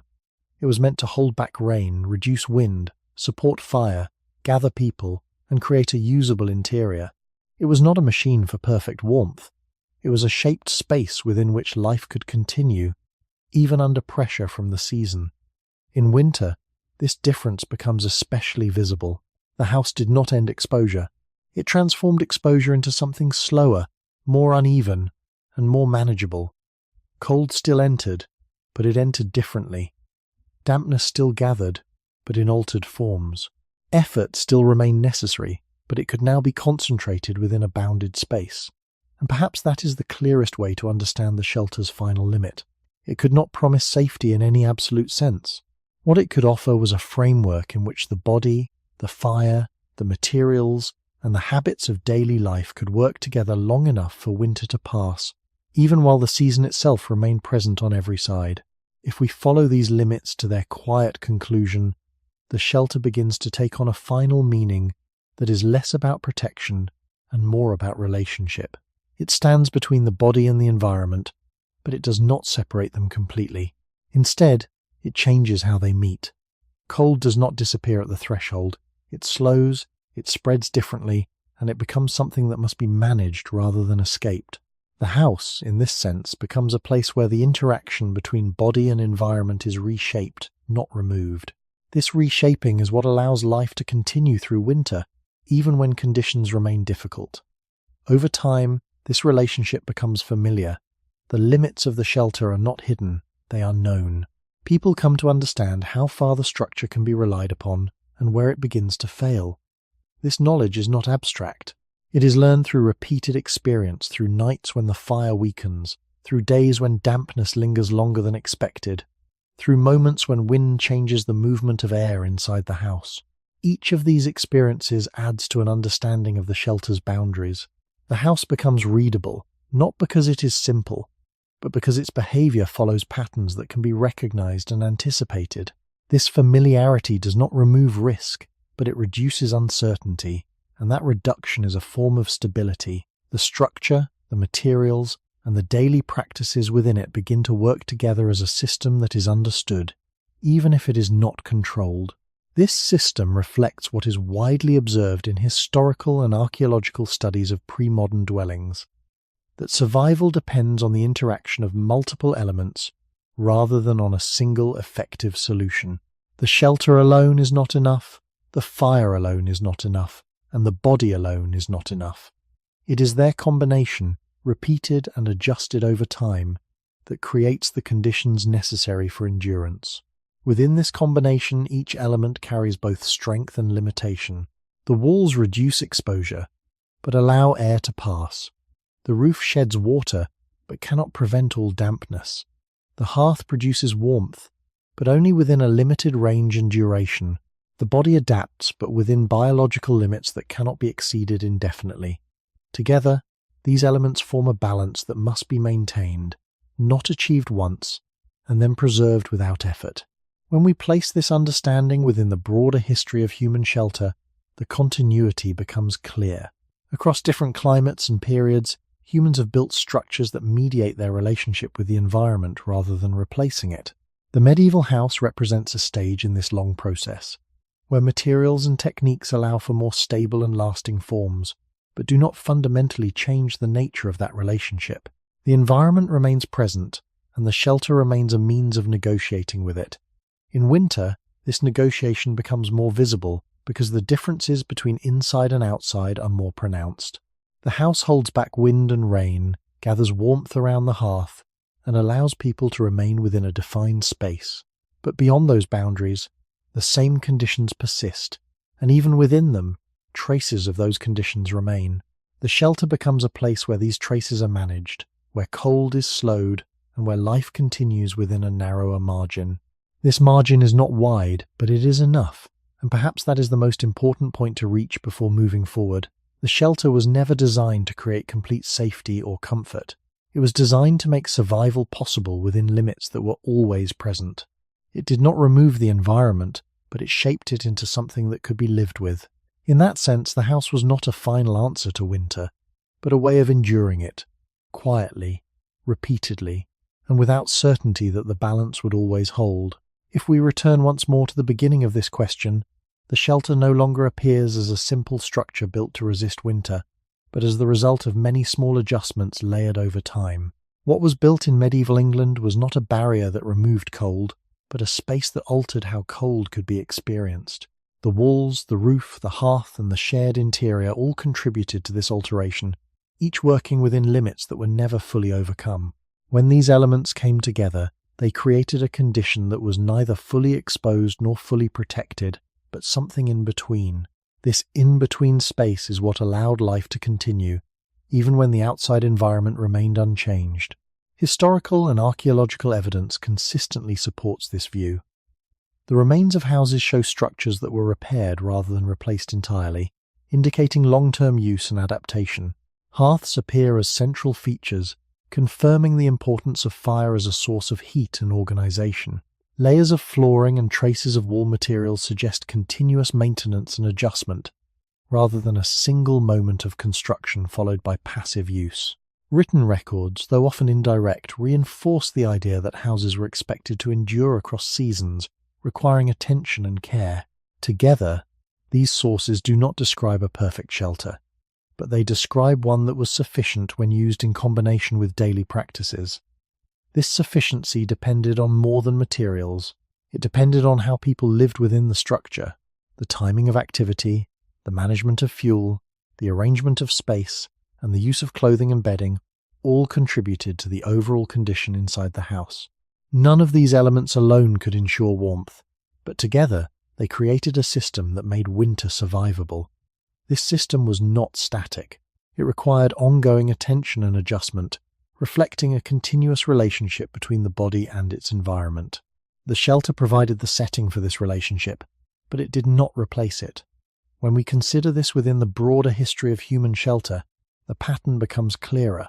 Across different periods and regions, humans have built structures that modify their surroundings rather than control them completely. The medieval house represents a stage in this process, where construction becomes more stable and more refined, but still remains dependent on local materials and environmental conditions. The same principles that shaped earlier shelters, reducing exposure, concentrating warmth, and adapting behavior, continue to apply. The difference lies in the degree of permanence and the accumulation of knowledge, not in a complete transformation of the human relationship with cold. This understanding leads to a quieter conclusion. The question of how people built shelters to survive harsh winters cannot be answered by pointing to a single technique or design. It can only be answered by recognizing a system made of many parts, each limited, each necessary, and each connected to the others. The house was part of that system, but it was never the whole of it. It worked because it allowed other elements, fire, materials, human presence, and daily rhythm to come together in a space that could be maintained over time. In winter, survival emerged from this combination, not from any single feature. And when we return to the feeling of cold, as it was experienced inside these shelters, it becomes clear that it never fully disappeared. It remained present, altered but persistent, shaping how the body moved, rested, and endured. The shelter did not remove winter. It made it possible to live through it, one day at a time, within a structure that was always part of the same world it was meant to hold back. If we continue to follow this conclusion, The shelter begins to appear less as a fixed achievement and more as a condition that had to be sustained. What people built in medieval England did not solve winter once and for all. It created a space in which winter could be endured repeatedly, across many days and nights, through effort that never fully ended. The structure held its form, but its effectiveness depended on how it was used, repaired, and inhabited. This distinction matters because it changes how we understand success. A shelter was not successful because it remained unchanged. It was successful because it could be kept working within limits that were always present. The evidence that remains supports this idea of continuity rather than completion. Houses were not static objects left untouched after construction. They show signs of repeated repair, adjustment, and reuse, indicating that their role was ongoing rather than final. The hearth required constant attention. The roof required periodic renewal. The walls required patching. These actions were not separate from living in the house. They were part of it. The shelter existed as long as it could be maintained, and its ability to support life depended on this continued effort. When attention failed or resources became insufficient, the structure could quickly lose its ability to moderate the environment. This reinforces the idea that survival was not guaranteed by the presence of a building alone, but by the interaction between that building and the people who used it. The body remained central in this process. It responded to changes in temperature, to the availability of warmth, and to the shifting conditions inside the house. It adjusted through movement, rest, and the use of materials, but it did so within biological limits that could not be extended indefinitely. The shelter did not remove these limits. It worked within them, allowing the body to remain in a narrower range of exposure. This relationship between structure and body is consistent with broader patterns observed in human adaptation to cold environments. Across different periods, survival has depended on combining built space with behavior, rather than relying on either alone. The medieval house represents one form of this combination, shaped by local materials and historical conditions, but grounded in the same underlying principle. The role of time becomes clearer here as well. Winter was not a single event, but a season that unfolded gradually. The shelter had to function not just for one night, but for many. Its materials had to endure repeated exposure to dampness and cold. Its occupants had to maintain routines that balanced energy, warmth, and resource use. This extended duration placed pressure on every part of the system. Small weaknesses, whether in the structure or in daily practice, could accumulate over time, making the difference between a space that remained usable and one that did not. The house, therefore, was not only a place of protection, but a place where time was managed carefully, where each day contributed to the ability to reach the next. When we look at this from a broader perspective, the shelter becomes part of a larger human pattern of endurance. It reflects an approach to the environment that does not depend on removing difficulty, but on shaping it into something that can be lived with. The medieval English house did this by combining materials, fire, and human presence into a system that could be sustained across a season. It did not eliminate cold, but it altered its effects. It did not guarantee comfort, but it created a space where life could continue. This distinction remains important because it prevents us from imagining the shelter as something more than it was. It was not a final solution. It was a means of continuing. And in that sense, its success was measured not by how warm it became, but by how long it could support the quiet, repeated effort required to endure winter until it passed. If we arrive at the final layer of this question, the shelter no longer appears as an object to be judged by how well it blocks the cold, but as a quiet agreement between what the environment demands and what the body can sustain. It does not remove winter, and it does not attempt to overcome it completely. Instead, it reshapes winter into something that can be endured within a bounded space. The house gathers materials, fire, and human presence into one place, but it leaves the essential balance unchanged. Cold remains, though altered. Dampness remains, though reduced. Effort remains, though more focused.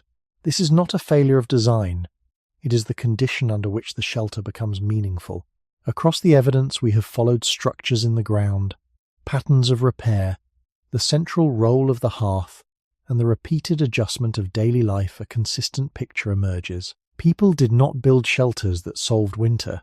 They built shelters that made winter livable for a limited time. The structure held back wind and rain enough to create a workable interior. Fire created localized warmth that could be used when needed. Materials slowed the movement of heat and moisture without stopping them. The body adapted through movement, rest, and shared space. None of these elements were complete on their own, but together they formed a system that functioned within known limits. This system did not aim for comfort in the modern sense.